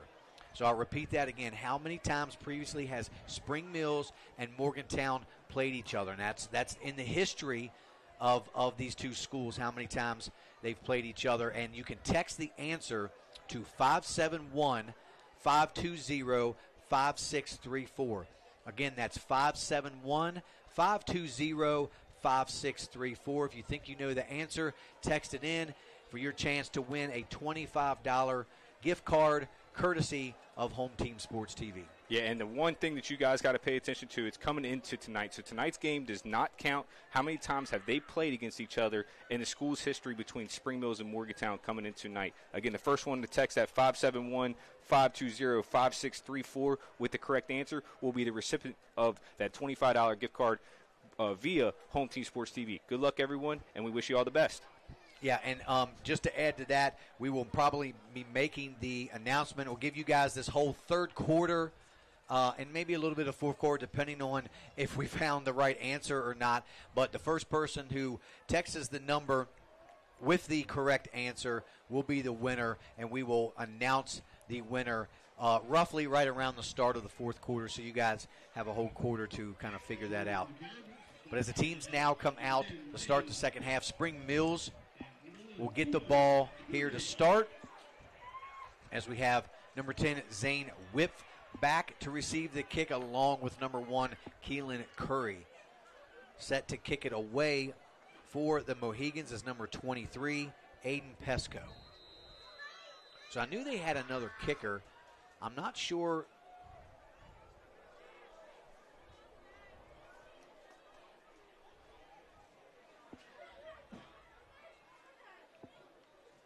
And the kick is away, and it goes back deep to Zane Whip right around the 2-yard line.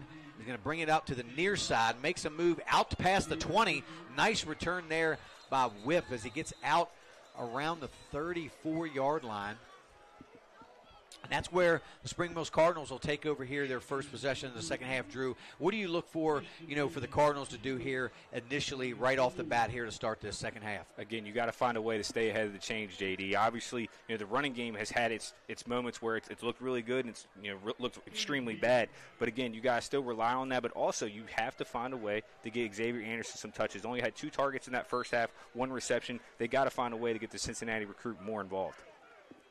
So 1st and 10, 3 receivers to the far side. The handoff goes to Jones straight up the middle for a couple. So Tavon Jones starts in the backfield for the Cardinals. Yeah, we saw Sanders near the end of that first half. Looked like he had a shoulder injury. He's still suited up, so we'll see if we're going to see any more action out of him tonight, but clearly beat up, so it might be more of a Jones show moving into the second half. And I'm kind of surprised we also haven't seen Butts. Maybe we'll see a little bit of Bradley Butts. Schwartz is back to throw. He's looking here to the near side. He's got Xavier Anderson.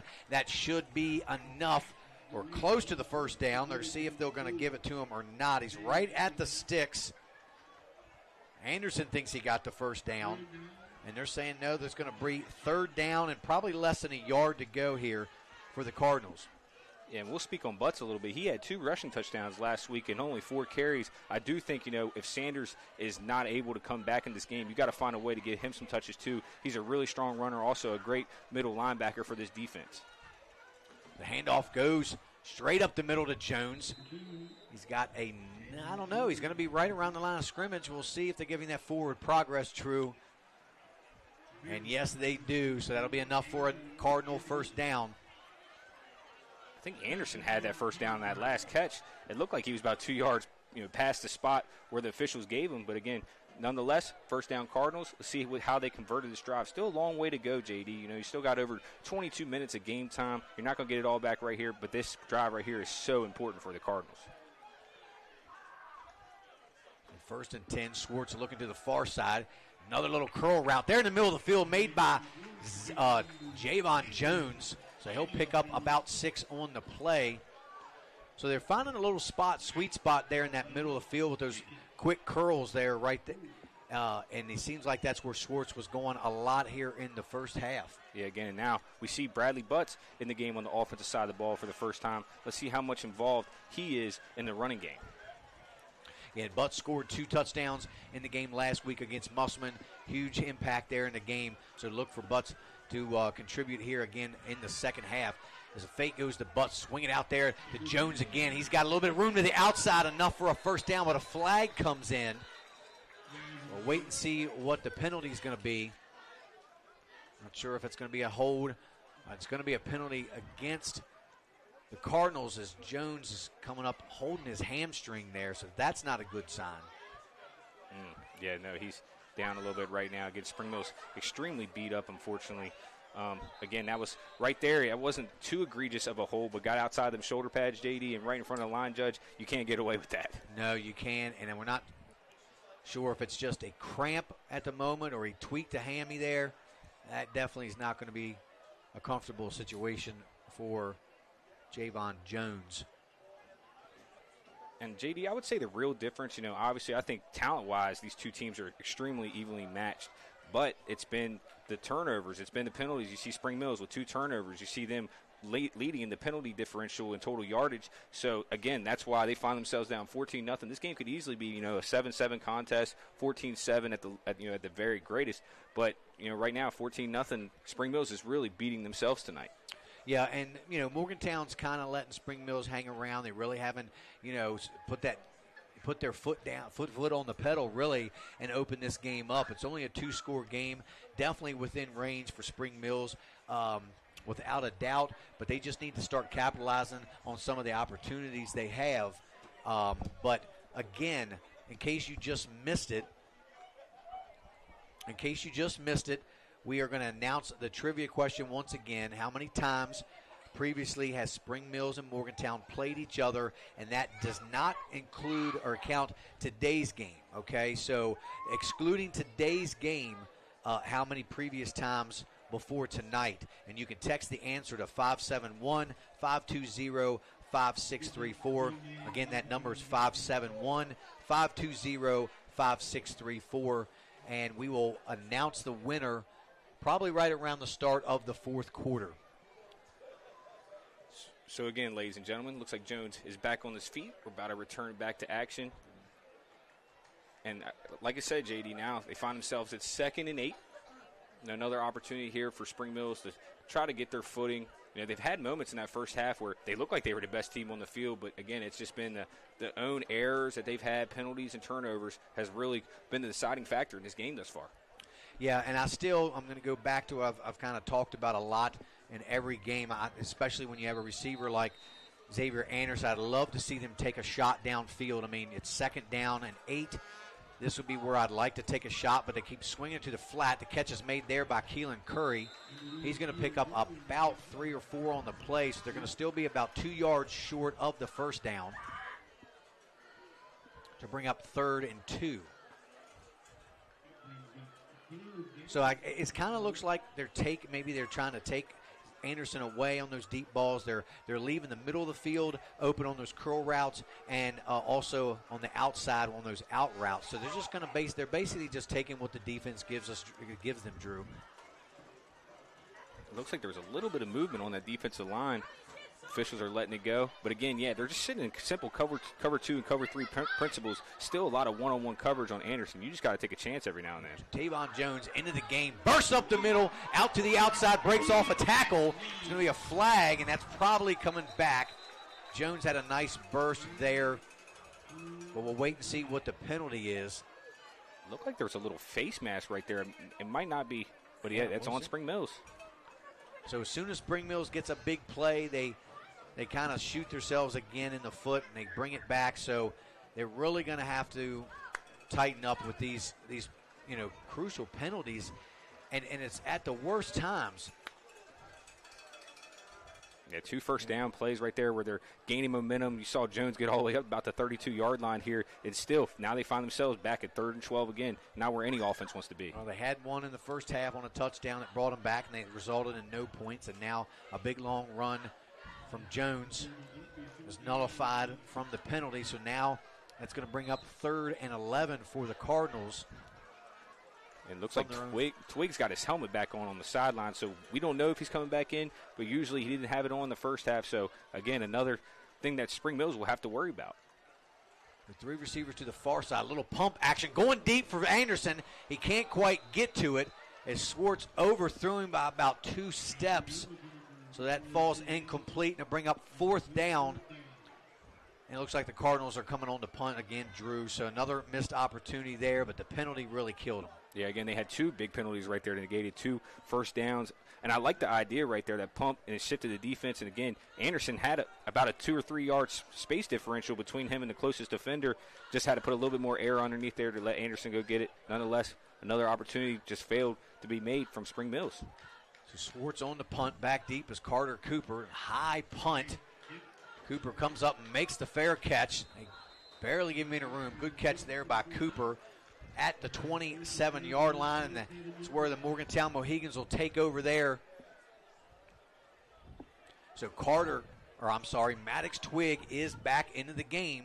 So we're going to see what his condition is. If he's 100% or not, we don't know, Drew. He's kind of shaking his legs a little bit. We'll see if he's just a little tight. We don't know what the injury at all was. We'll see how it affects this Mohegans offense here in the second half. The Twig will hand it to Isaiah Thompson. Thompson up the middle. Not a lot there. Maybe gets 2 or 3 on the play. Stacked up there by Anderson and a host of other Cardinal defenders. We're inside of 9 minutes here, 8:45 to go here in the third quarter. Still 14-0. Morgantown. And Thompson always finds a way to get positive yards. He got hit about a yard behind the line of scrimmage and still found a way to get about 3 right there. Just incredible how hard he runs the football. So 3 receivers to the far side of the formation. They swing it out to Carter Cooper. Carter Cooper makes a move, gets up into there. Had some room to run, but a great tackle there by Hope Bachway. Probably might have saved a touchdown, Drew. Yeah, if he doesn't make that touchdown right there, you saw how much space that Cooper had. That would have made it easily 21-0, put the Cardinals in a severe hole. Yeah, great play. Haven't called Hope's name a lot tonight, but he made a big play there. So now it's 3rd and 5 for the Mohegans. 3 receivers here to the near side. You got Smalls in the slot there with Cooper. Swinging out here to Cooper. Cooper's going to be wrapped up there by Tyree Ramey and a host of Cardinals.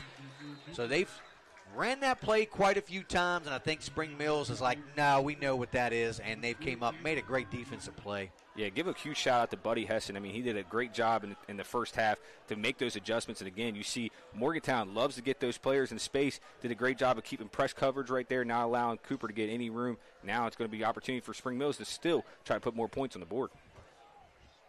You can't ask for anything more. You get a 3 and out there by this defense.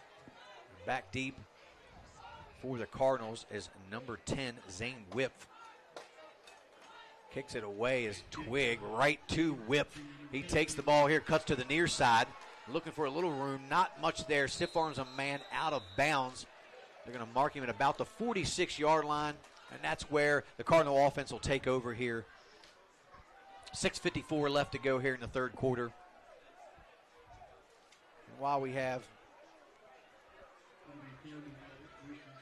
a minute, we're going to thank a couple more of our sponsors. We like to thank Smith Nadenbush Insurance. Call Elizabeth Bradley. Catro Law. Neil Powell Goosehead Insurance. Opequon Motors. Call Jeremy Atkins. R&L Landscapes. Ameritech Tire and Auto. The Barn Bridal and Formal Wear. And we will come back in just a few minutes with the rest of our sponsors. Empty cell. No, there is Xavier Anderson in motion. Blake Sanders in the backfield with Schwartz. Schwartz swings it over here as receiver Curry slips down. But I don't think Curry and Schwartz were on the same page. That ball was well short, Drew. Yeah, that was about his fourth option right there. Again, it might have been a little late hit there on Schwartz. He was wanting a roughing the passer right there. But, again, I think this has been a great overall scheme from Morgantown to keep him in those zone type of looks. You see they're going from a different type of cloud, the kind of an underneath type of look too. So it's really keeping Schwartz guessing back there. So bring up 2nd and 10. Ball's on the 46. Sanders in the backfield. Fake goes to Sanders. Schwartz looking for somewhere to go. Nowhere. He's wrapped up there by that Mohegan defense led by number 55. That is Chase Travis. Chase Travis. So we called his name a lot the last game against Jefferson we did.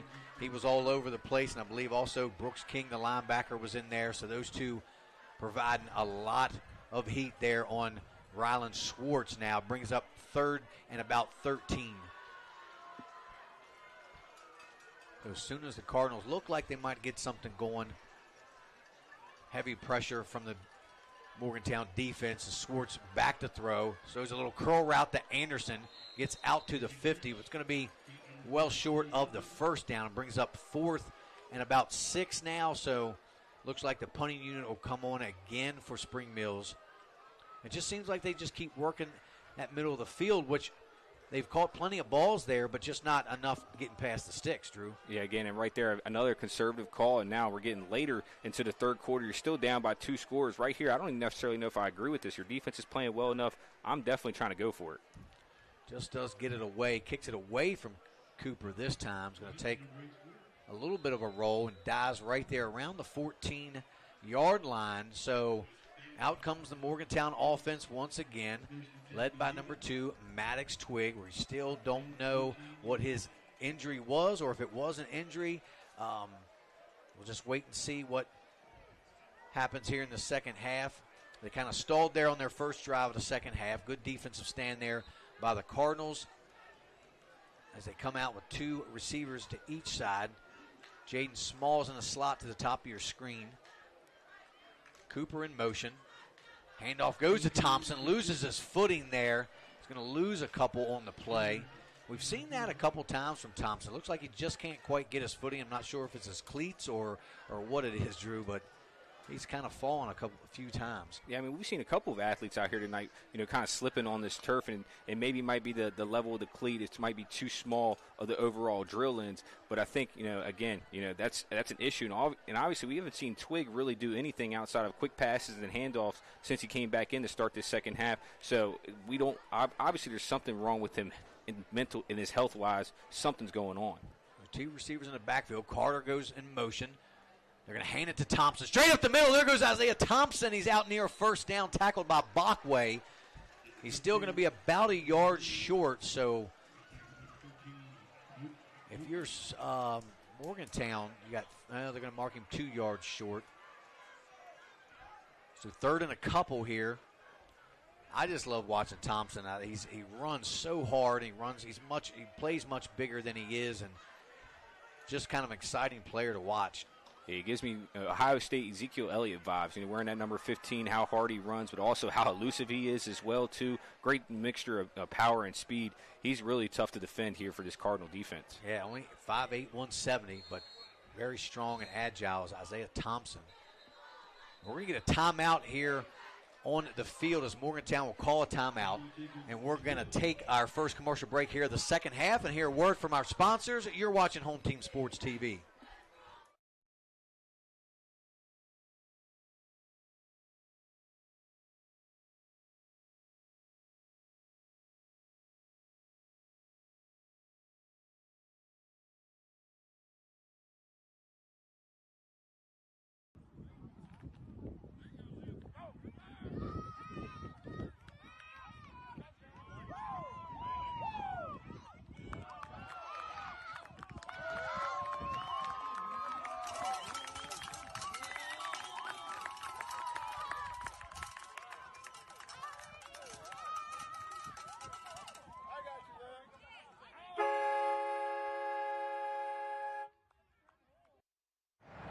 I'm Jeremy Atkins, Sales and Finance Director at Opequon Motors of Martinsburg.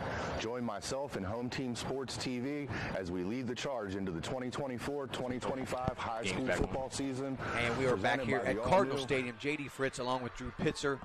It is 3rd and 2 for the Mohegans. Carter in motion, swinging out to Carter. He makes the catch, makes a move, getting right down the sideline. There goes Carter Cooper, knocked out of bounds there, and there's a flag on the play. We'll wait and see what that is as Cooper bursts down the sideline for the first down. Yeah, it looks like that's going to be a defensive roughness call. Looked like it was a little helmet-to-helmet contact right there. It's going to be 15 additional yards on the Cardinals, and that's nothing they can afford now with 3:54 left to go in this third quarter. Yeah, and you see the speed of Carter Cooper once he gets that ball into the open field. He just has a big burst. Going to be a hard man to catch if he breaks one loose, but that's why they love to get him the ball, Drew. Yeah, again, and you can see, with that motion set right there, they didn't have anybody shifting over to cover him man on. And that was just a little RPO set right there. Made a right decision from Twig. Even if he's not at full health right now, still his overall IQ and his ability to read the defense is phenomenal for just a sophomore.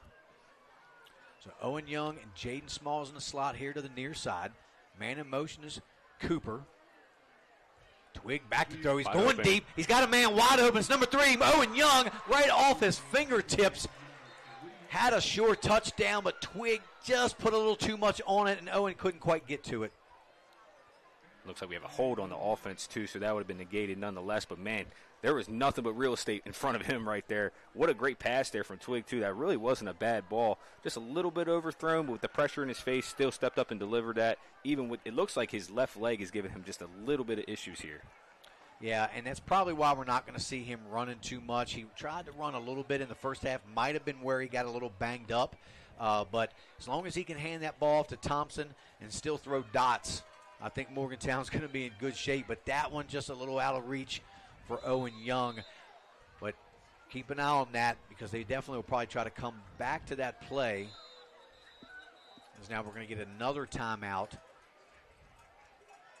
And while we got a timeout, Drew, we're going to announce again. I'll let you announce the Home Team Sports Play of the Week. Yeah, again, Hudson Rice, a tremendous touchdown run that he had this week that was submitted over to us on our HTS Facebook page. Again, we want to give him a huge shout-out. We're going to air that again multiple times for you all to see. Tremendous play, and make sure moving forward you guys continue to upload those nominations to us. Again, you see him burst around the edge, make a couple defenders miss, and scores a big touchdown right there, and we are back in coverage.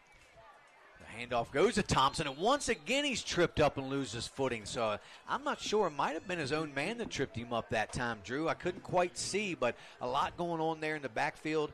But another loss there for Morgantown as that pushes them way back to just around the 50-yard line. So it's second and about 20, 21 maybe. Yeah, again, that was Braden Parks who kind of tripped him up. He was pulling right there. If he could have got behind him, and they could have had a lot of daylight in front of him too. Nonetheless, still second and long. Two receivers to the near side here of the formation. It's Smalls and Owen Young. Swing it out here to the flat. In and out of the hands of Isaiah Thompson. So that'll bring up now a 3rd and really long for the Mohegans. We'll see if they go back down field again.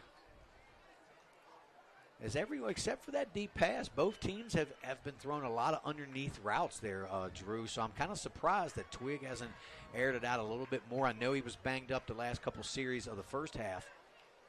Yeah, you see Buddy Hessen's kind of changed his overall cover schemes, too. He's only bringing about 3 or 4 every time now and dropping guys into coverage, making Twig really have to beat him with his arm with his legs sort of compromised. Cooper in motion. Twig going to fake it to Cooper. He's going deep again, looking for Owen. Owen Young makes the catch, diving out for it.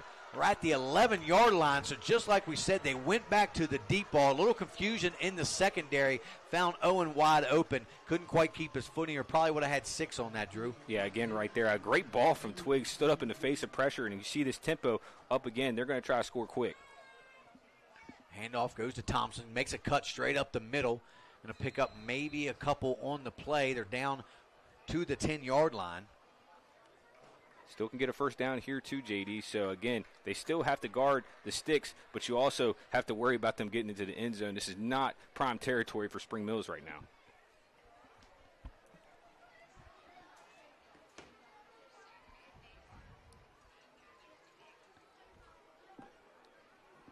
A single receiver here to the near sides. Tanger George. Isaiah Thompson to the left, motion by Cooper. And again, it looks like Isaiah kind of falls forward, just not having his footing. And he might have picked up a yard on the play. So we got another flag. We've seen quite a few flags here in this game so far, as we did last week as well. And you hate for some of these, games to be determined, from flags being thrown, but definitely killing these drives for both teams, Drew. Oh, they're actually giving 5 yards. Again, that was on Spring Mills. So, oh wow, okay. And again, there's more laundry here than a laundromat right now. We've seen so much this type of game, and it's really affecting the overall play. There's holding on every play, though. That's just something that gets a little irritating as we get later into the season. Second and about 3. Cooper in motion. Handoff. No, they fake the handoff. Give it to Cooper. Nice tackle there by number 2, Tavon Jones. Definitely a touchdown-saving tackle as they've went to that play several times to Carter Cooper. Well covered there by Jones. Yeah, and don't be surprised to see everybody in the box right here. Again, Morgantown does a great job with their motion sets, getting more players in space. But right there is great read overall right there, and be able to make an open field tackle, save a touchdown. 3rd and short right here, still can get a first down. So 3rd and a yard. Uh-oh. Looks like Twig going under center. It's almost the ball picked up there by Carter Cooper, but they're going to lose a bunch on the play all the way back to the 10-yard line, and that's going to bring up 4th and about 7, and the field goal unit comes on now for the Mohegans. So once again, another huge missed opportunity, but this time, Drew, for Morgantown. Yeah, right there, and again, really bailed out. You see 2 Cardinals that were diving on the football right there. Great heads-up play by Cooper to hop on the ball right there and allow, at least Morgantown for an opportunity to put it up 3 scores. So on the kick, the field goal attempt is number 10, Clifton Shreves. About a 21-yard attempt. The kick is up, and it is good. So with 52 seconds left to go here in the 3rd quarter, the Mohegans now extend their lead to 17-0 over the Spring Mills Cardinals, and we're going to take a quick commercial break and hear a word from our sponsors. You're watching Home Team Sports TV. Prairie High School streamed their game, and we just asked that you let our home team, myself, Jared Ferguson, the agent, Dylan Brewer, and our office manager, Yatna Almonte, help you and your home team. We have an office manager that is bilingual. También hablamos español. Puedes llamarnos para una cotización gratis. We're also a proud sponsor of the Berkeley County Youth Flag Football League. Jared Ferguson State Farm. Protect your life. Oh, my God. The offense is back there. They called a timeout. And we were back, guys, and it looked like they must have called a timeout. They decided to go for it. So on 4th and a couple, it looks like Isaiah Thompson will have enough for the first down. So it's only 2nd down. They must have gave him a first down right there. Was there a flag? Was there a roughing into the kicker or something? We didn't even get to see a call down here. There was no flag on the field, but Morgantown still maintaining offense as the 3rd quarter is almost over with. Yeah, we kind of were confused about what happened just now. We apologize. We went to commercial, came back, and the offense is back on the field now for the Mohegans as it's 2nd and goal from the 2-yard line. 3 receivers here to the near side. Twig will take it himself. He's in for the Mohegan. Touchdown goes Maddox Twig on a 2-yard run to extend their lead to 20-0 over Spring Mills. So still kind of a little, confused about the last series there, last couple of plays. Yeah, my guess is that had to be like a running into the kicker. It was 4th and 2, so obviously gives them a first down, but a huge missed opportunity for Spring Mills on not only that fumble, but now they put 7 on the board, find themselves down 3 scores going into the 4th quarter. So on to kick the extra point is Shreves. Snap the hold. The kick is up, and it is good. So now with 17 seconds left to go here in this 3rd quarter, it's another the flag. Mohegans 21, the Cardinals 0. But hold everything. We have another flag on the field. We'll wait and see before we go to commercial, guys. I mean, maybe they're picking the flag up. That's a dead ball personal foul there on the Cardinals, so they're going to probably assess that. Running into the kicker once again, Drew. Oh, man, that's brutal. And I guess they'll mark that off on the kickoff. And you're just not used to seeing this from the Spring Mills team. They've been, the team that has dominated over the last, 20-so games that they've played. To see them down 3 scores at home somewhere they've only lost the defending champion Martinsburg in the last 2 seasons, a really odd sight to see. Yeah, this just not being very disciplined, Drew, is kind of, out of the ordinary, not really what we see, out of character for Spring Mills. So, yeah, they're going to mark this off, and that means the Mohegans now will be kicking off from the Cardinals' 45-yard line. And that'll be Aiden Petsko.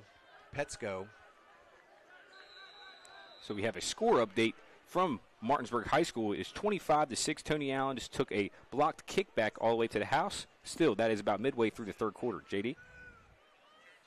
So we'll see if he just tries to kick it out of the back of the end zone, and he does. So that's going to come out to the 20, and that's where the Cardinals will start their next possession. Looking for something, Drew, here as they're down 21, almost at the end of this 3rd quarter. They've got to get some points. It's starting to really get to the point where it's crunch time now for Spring Mills. Yeah, and you start breaking it down by time. They really have only about 3 possessions left, and that's if their defense backs them up, which they have done a terrific job all evening outside of some miscommunications and some penalties that they've had. But right now it's do or die time for them. They got to find ways to put points on the board. I would look by the 10-minute mark for them to put a score on the board. So Schwartz is going to roll to the far side, just pitches it out there, and he's just laid out there. I mean, very late pitch there by Schwartz, and just didn't fool anybody from that Morgantown defense. And that's going to do it now. The time's going to run out here in this 3rd quarter of play, and we are going to take a commercial break. It's 21-0 Morgantown. We're going to be right back and hear a word from our sponsors. You're watching Home Team Sports TV.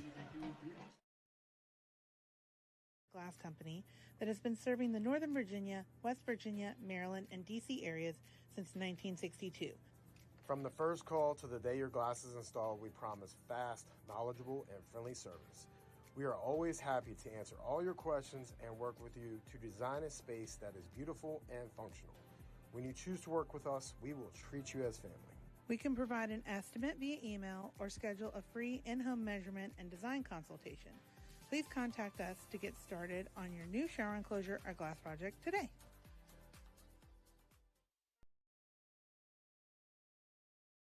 Here at the barn, we have been making dreams come true since 1972, where we help women feel their most beautiful for any occasion, from pageant, homecoming, and prom gowns to walking down the aisle in the perfect wedding gown alongside their bridesmaid and their family. Stop by to meet your stylist today to find an affordable gown, and we do offer layaway. Welcome to Cookies and Milk. And we are back here at Home Team Sports TV. J.D. Fritz along with Drew Pitzer. It is 2nd down and 11 for the Cardinals. Xavier Anderson in motion. Handoff goes straight up the middle to Blake Sanders for a couple yards. And Drew, they're going to have to start now that we're into the fourth quarter of play. Running the ball isn't going to get it done for Spring Mills. I don't mind them mixing a run here and there in, but they're going to have to score in bunches here, and it's going to have to happen real soon. Yeah, again, you see that clock ticking and ticking and ticking, and Morgantown's completely okay with that. I mean, that's at the time is completely in their favor. So Spring Mills has to find a way to air the ball out, try to get some chunk yardage to get themselves back into this game. So Bradley Butts in the game to Schwartz's right. 3 receivers to the far side of the formation, goes out here to the near side. Zane Whip, who's been pretty busy tonight on the offensive side. He's their leading receiver with 5 catches. So kind of taking Xavier Anderson out of the game, that opens up it up for a guy like Zane Whip. Yeah, but moving forward, I mean, even if they don't find a way to get back in this game and win it, it has to be parallel for Spring Mills to find a way to get Anderson more touches. There's no excuse for him to have 3 touches this whole game. It just doesn't make any sense. He's one of the best athletes in the state. Whether you got to put him in the backfield or even line him up at quarterback sometimes, he needs the ball in his hands. You're never going to win you're not going to get an opportunity to go to another state championship game if he's not your most involved player. So they're going to go for it. 4th and a yard here. Handoff goes to Bradley Butts straight up the middle. It's a blown whistle. We'll see if it's a false start as Butts got the first down. But again, it just seems like Spring Mills, just every time they have a big play, pick up a big first down, there's always a penalty, and it takes it right away. Yeah, Coach Law is not going to have a fun time reviewing the film tomorrow or even tonight. It's just not going to be what he wants to see. But, sometimes these type of games really help build your discipline and build who you are as a program. And this is going to show a lot on how Spring Mills, how they play the rest of this game and how they move forward to adjust and really know, hey, this is not last year. You guys have a lot to improve on if you want to get to your ultimate goal. High kick. Nobody back deep for the Mohegans, and it takes a nice Spring Mills roll inside the 30, and they're going to down it at the 28-yard line. So 10:04 left to go here in the fourth quarter. And, guys, we are going to announce the winner of our first trivia question of the season. And how many times previous has Spring Mills and Morgantown played each other? And, Drew, I will allow you the pleasure of announcing the winner. Yeah, again, we thank everybody for their timely responses. We had multiple people reach out, but the first person to get it right at the right time is Deuce Peterson, a Spring Mills graduate. One of the guys I actually cut his hair, so congratulations, Deuce. You are the recipient of the $25 Visa gift card. The total number is 3. Spring Mills is 1-2 against Morgantown all time. This is the 4th overall meeting. Thank you, Drew. Appreciate it. Congratulations to Deuce. And thank everybody else for playing along. And we'll have another trivia question next week for a chance to win a $25 gift card as Isaiah Thompson finds a hole across the middle, enough for a Morgantown first down. I just like the way Isaiah Thompson's run the ball tonight. He's been real efficient on the ground, with the exception of maybe a few issues with his footing, but he's run hard. He had a nice touchdown run earlier in the first half, and he just keeps grounding and pounding, Drew. 9:45 left to go here in the ball game. Yeah, Thompson is not only doing so much and running the ball here, but he's also running away with the HCS player of the game, at least in my mind. I don't think it's starting to not really get close anymore for anybody competing for that award. Two receivers to the near side. The handoff goes to Thompson again. He staggers forward to around the 40-yard line, picks up another couple on the play. So, with Morgantown now pretty much in the driver's seat, probably not going to worry about throwing the ball. You're going to probably see a lot more of Isaiah Thompson in this quarter now. Yeah, they're going to just feed him. Obviously, you got to protect Twig from himself. He's out there. You see him keep kicking that leg. Again, he has 2 touchdowns this evening, so he's also another one of the HCS Player of the Game nominees. But with Thompson's ability to kind of keep Morgantown steady, through the time where Twig was out at the end of the first half, you got to give him a lot of credit. The handoff again goes to Thompson right up the middle. He's going to be tackled there right around the 43. It's going to bring up 3rd and about 4 for the Mohegans. And again, Drew, they're not going to be in any hurry. They're going to let that play clock run down as far as they possibly can, grind that time down. About 15 seconds left to go here on the play clock.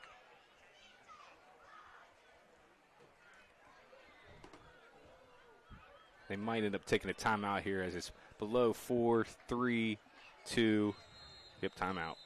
So they didn't get the snap off, but they're going to call a timeout, and we were going to take a quick commercial break and hear a word from our sponsors. You're watching Home Team Sports TV. We have 2 locations conveniently located in Kearneysville and Martinsburg. Our mission is to be the leading provider of higher quality care and education services for children ages 6 months to 12 years of age.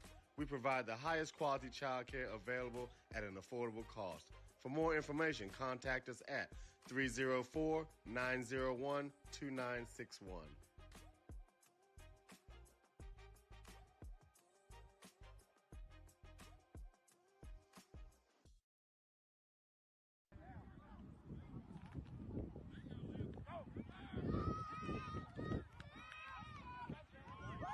And welcome back, ladies and gentlemen. Again, J.D. Fritz, Drew Pitzer here, and you're now seeing the HCS Play of the Week with Hudson Rice. A really nice long touchdown run, made a couple defenders miss. Again, make sure you guys submit those to us every week for an opportunity to be showcased on our broadcast on Friday nights. Again, 21-0 here, 8 minutes left.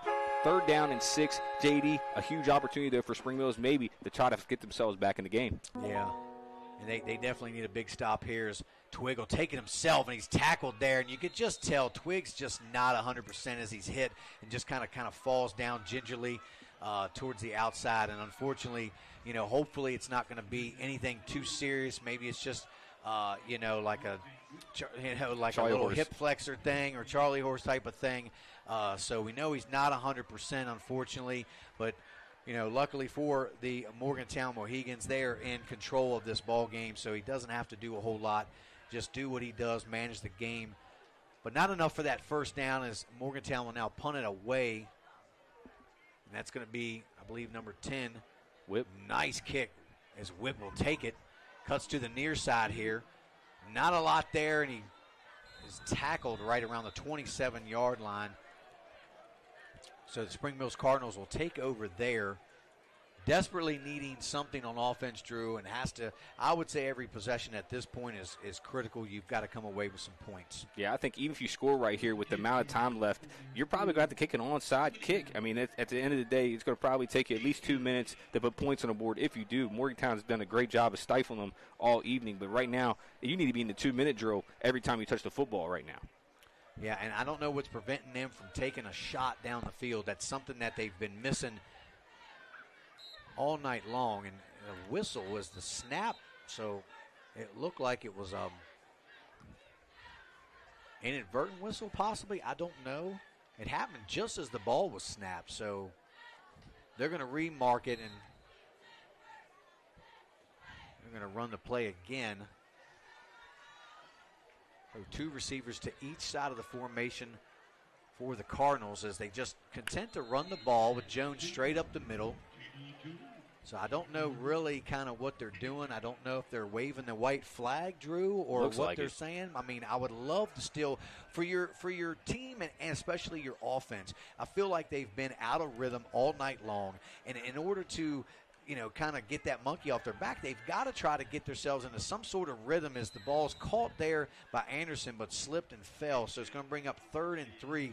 But getting back to the offense, I feel try to get that offense into some kind of rhythm. It would be very important to at least, end the game with some kind of points on the board. Yeah, again, like you said, you still have this much time left. If I'm a competitor, I know if I'm out there, I'm trying to do everything I can to crawl myself back in this game. A lot of missed opportunities, but again, Spring Mills just still being too conservative. As they got Anderson, he makes a nice catch there. Dropped it. He dropped the football, they said. Looked like he called it for a second, but ball falls incomplete. Smalls did a great job of punching that ball out right there. He was turning around to go try to get some extra yards and just left the football on the ground. Now it is 4th and 3, pretty much the ball game on the line right here. Yeah. Oh, it's Tavon Jones in the backfield with Swartz. Swartz back to throw. Looking for a man. Nobody to throw to. He's got Whip on the sideline and just overthrows him, but a flag comes in. I think it's going to be a roughing the passer right there, JD, just from where the official threw it. Nope, it's going to be a holding on offense. So once again, as soon as Spring Mills needs a big play, something goes against them, and I would think they would just decline the penalty. as Morgantown will take over there in total control of this game with 6:15 left to go, up 21. Yeah, number 15.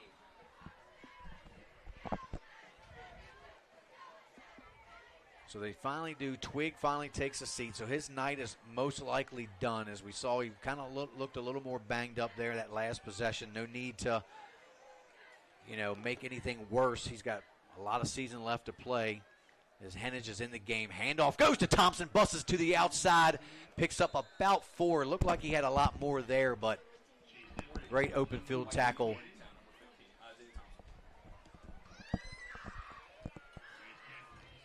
Thompson's trying to add to his numbers, Drew. Yeah, tremendous back, though, JD. Obviously, you've seen what he's done all evening. Again, I said he's been the steadying force for this Mohegan offense. He's got a bunch of timely third down conversions. Also has a huge rush that ended up putting Morgantown on the board. Twig has a pick 6 and also a rushing touchdown. But overall, I think Thompson's impact on this game has been second to none. Thompson straight up the middle again. Not a lot there. Maybe a yard down to the 30. Bring up 3rd and 4 for the Mohegans.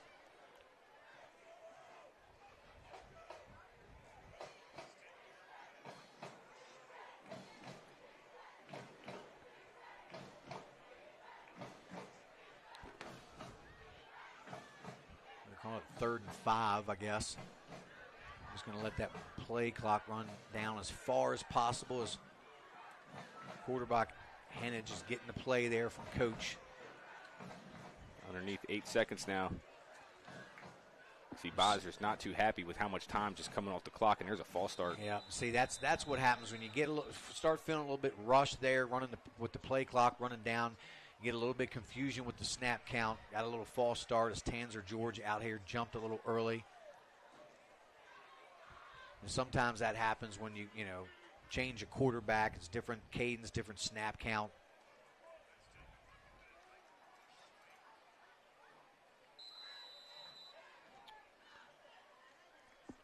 That's going to bring up 3rd and 10 for the Mohegans. Single receiver here to the near side.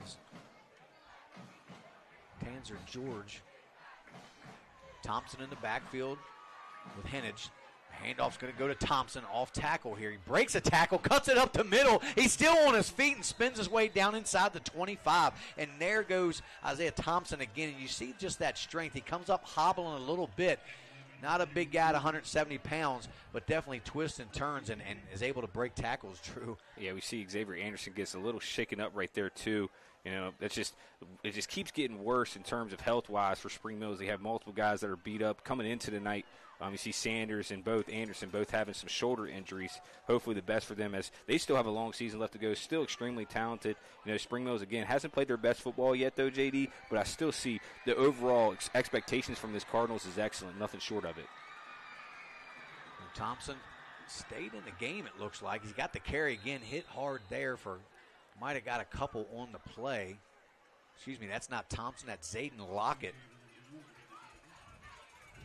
We'll see if Thompson comes back in, and he looks like he's, that was Tanzer George running onto the field, but they called him back.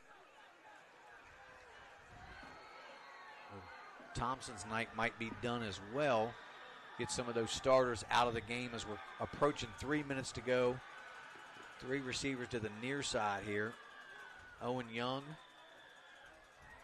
Smalls, and Cooper. The handoff goes to Lockett straight up the middle for a nice gain. Going to be about 2 yards shy of the first down. Now underneath 3 minutes, though, JD, again, the Spring Mills defense has played tremendous tonight, though. They'll only give up 2 touchdowns to this Mohegan offense after they've been averaging about 31 a game. It's just to speak on how well that they do play together. But, again, there's still just a little bit of a level difference. You can see Morgantown just so complete, doesn't have turnovers and penalties. That's why they're ahead by this margin.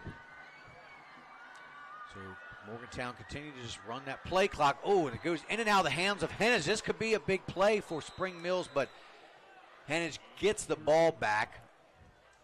Gets a break there. but a big loss for the Mohegans. They definitely don't want to end the game with a bad taste in their mouth like that, so it's going to bring up 4th down and 13 now, so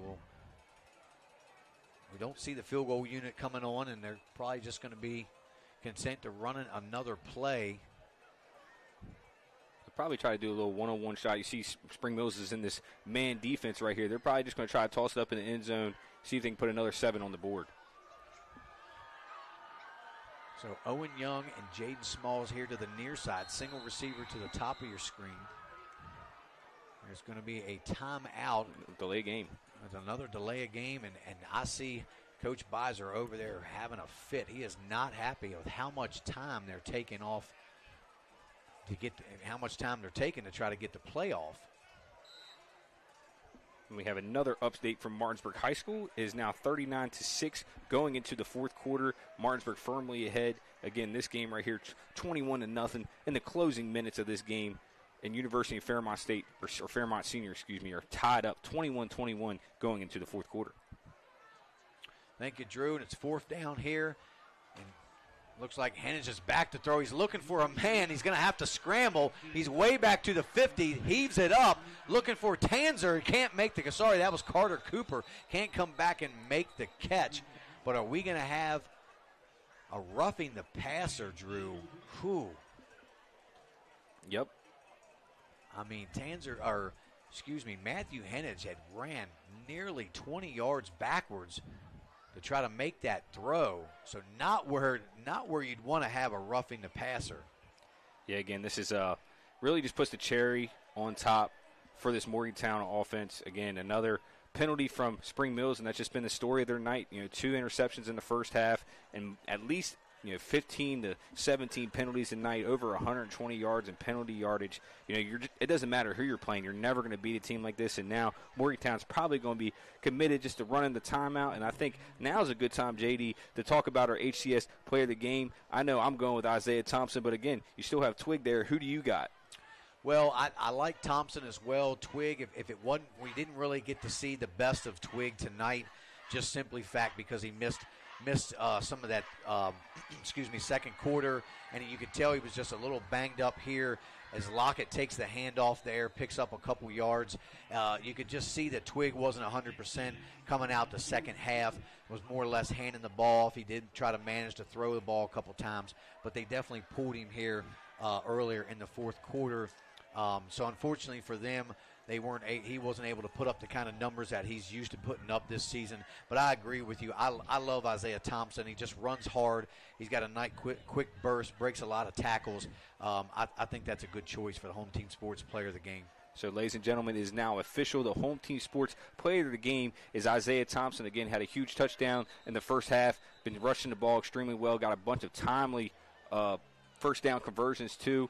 With 34 seconds left to go, and again, we'll kind of shift over before we bring him on for an interview. Thinking about Spring Mills and the rest of their season, again, they still have Martinsburg. They have most of the EPAC left on their slate, and Morgantown still has to come up and play Musselman, too, in the EPAC. Both these two teams, I expect to see each other again. Maybe it might be the semis or it might be in the later rounds, but I expect these two to have another matchup, and hopefully it's more of a cleaner game. But now 2nd down, 1 minute left to go. And again, Morgantown plays one more time here in Eastern Panhandle. That's at Musselman. And it looks like they're just going to go into victory formation. Just need to snap the ball one more time if they get underneath 40. And that will be all she wrote, ladies and gentlemen. So make sure you stay tuned to the Home Team Sports Player of the Game interview with Isaiah Thompson. We'll get some of his insights about today's game and also moving forward as Morgantown moves to 5-0 and Spring Mills now falls to 3-2. Yeah, Drew, big win for Morgantown to come in here to Cardinal Stadium and knock off Spring Mills. They just didn't look the same and as complete of a team as we've seen them in the first few games. And, give credit to that Morgantown defense. We knew it was going to be a tough game for the Cardinals anyway. And, we were kind of thinking they put up a little bit better of a fight with some penalties, a lot of missed opportunities there in the red zone for the Cardinals, and they just couldn't get it done. And it just goes to show you the kind of team that Morgantown has, with Twig missing probably almost half this game, and even the time that he played definitely wasn't 100%. Yeah, he was extremely limited with his ground game, even though he had that rushing touchdown to kind of put the game out of reach here in the end of the third quarter. But, you saw his ability to step up and deliver from a passing standpoint, an overall team that Morgantown has. Again, that's why you and I are kind of in consensus. We believe that they are the number one team in the state, not only just because how effective they are on the offensive side of the ball, but the most complete team in the state defensively as well, too. Yeah, they're going to pose a lot of problems for the rest of the teams on their schedule. But we're going to take a quick commercial break and hear a word from our sponsors, and we'll be right back with Isaiah Thompson, the Home Team Sports Player of the Game. You're watching Home Team Sports TV.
Hey, I'm Jeremiah. And I'm Braden, and we are Brothers Bin Blasting, your bin blasting all-stars. A unique sanitizing service begins right after your local trash collection. With a scheduled pickup time and location, we arrive promptly to clean your bins on the spot.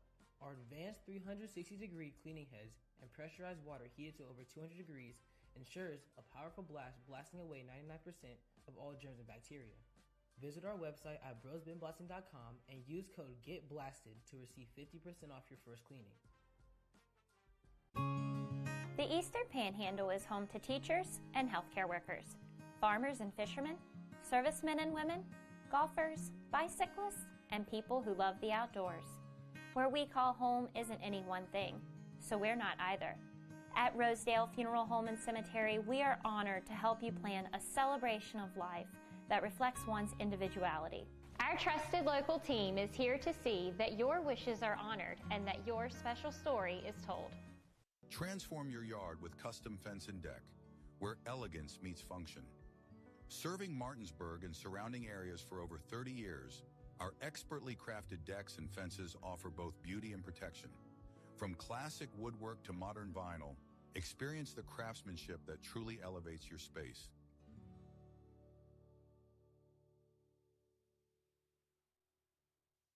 Hey guys, I'm Kyle with True Performance Fitness. I'm one of the owners here. True Performance Fitness as a whole, we brought this gym to the area and we wanted to bring every walk of fitness in one building. So that's exactly what we did. We have strongman, powerlifting, bodybuilding, CrossFit. We have posing rooms, a full turf, a full track outside. We even have a basketball court. We wanted everything to be under one roof. So that's just kind of the thing that we did. We also went out and we made sure that we got top of the line equipment. We also make sure that all the pads and everything are getting replaced and all the machines are being taken care of properly. That's just something we strive to do for this community. We also like to give back to the community with donations, fundraisers, and other stuff for like kids and the families around. So that's just kind of who we are as a gym, and we're looking forward to seeing you guys. This is Jimmy, General Manager at Ameritech Tire and Auto, here to serve you with all your auto repair and service needs. We are a family-owned business serving our community since 2003. We work on all makes and models from vintage cars and trucks to collectors to today's latest, newest vehicles. So stop in and see us at one of our 2 locations. See you soon.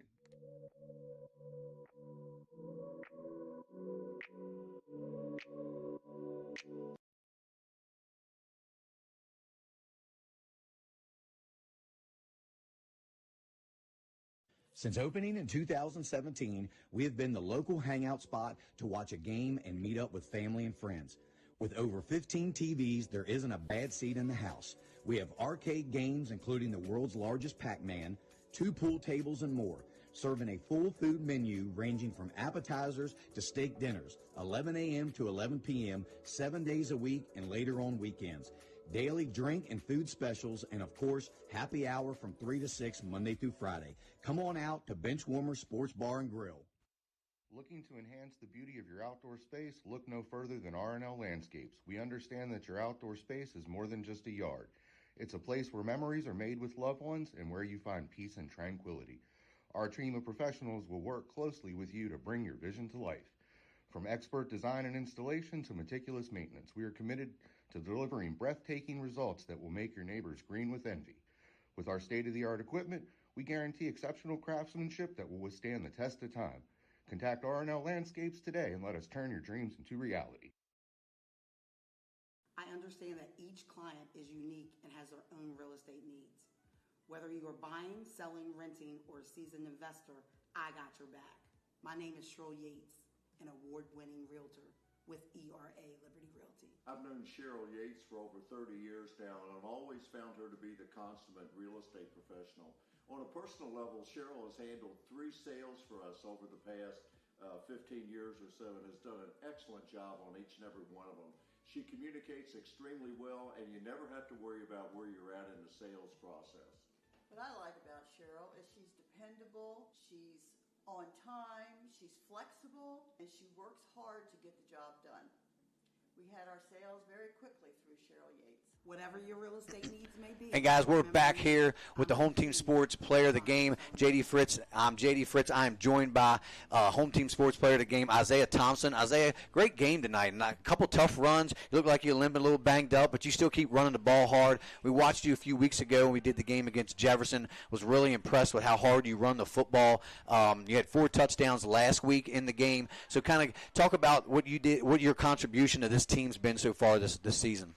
So far this year, I just put in the work on the field, put on the work in the weight room, Right. doing stuff with my teammates, build that camaraderie, and we came up here knowing it was going to be a huge game for us, and we did what we had to do, and we got the win.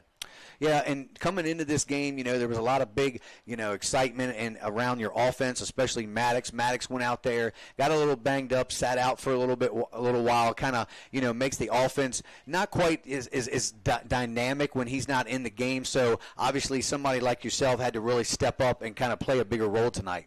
Yep, and our QB, he played a big role too. Maddox goes down, someone needs to Right. come in, and he did what he had to do, and like I said, we got the win in the end. Keep pushing. Like when adversity hits, you just gotta play through that and find a way to win. Exactly. So kind of talk to us about what Coach Beiser was telling you guys at halftime. You only had a 14-0 lead at the half.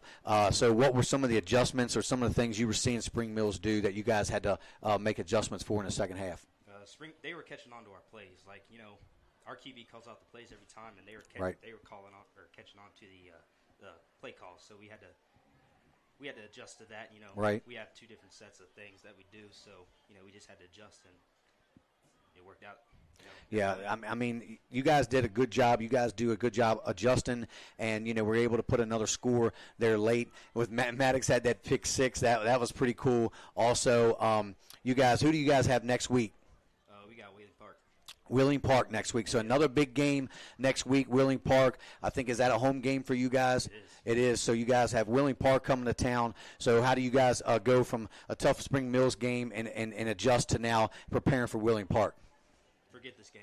It's in the past now. 5-0. No, we're 0-0 right now. Yeah. So we still got a long way to go. 5 more games, and then we expect to be in Charleston at the very end. Yeah, and we had Maddox on our podcast this week, and we were talking about you guys look to us to be so far the most complete team in the state on offense, defense, special teams.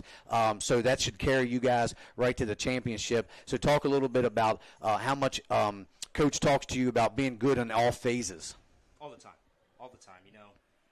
It's not just offense. It's not just defense. It's not just special teams. It's all phases of the game, and you got to make plays and everything. Right. Nothing's not important.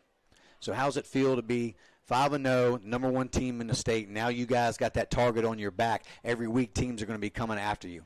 Feels great, but, like I said, still got a long way to go. 5 more regular season games, and, we're going to go to practice on Monday, lock in, and we got Woodland Park. Yeah, I love it, man. You have a great attitude. And, again, guys, congratulations to our home team sports player of the game. Isaiah Thompson had over 100 yards rushing night and a touchdown. He did it again, helped his team secure a big win, 21-0 over the Spring Mills Cardinals. That's going to do it, guys, right here. I'm J.D. Fritz. I'd like to thank everybody and our crew tonight. We're going to be back next week, so come join us here on Home Team Sports, and that's going to do it for Drew Pitzer and myself, along with Isaiah Thompson. We'll see you guys next time. God bless and good night.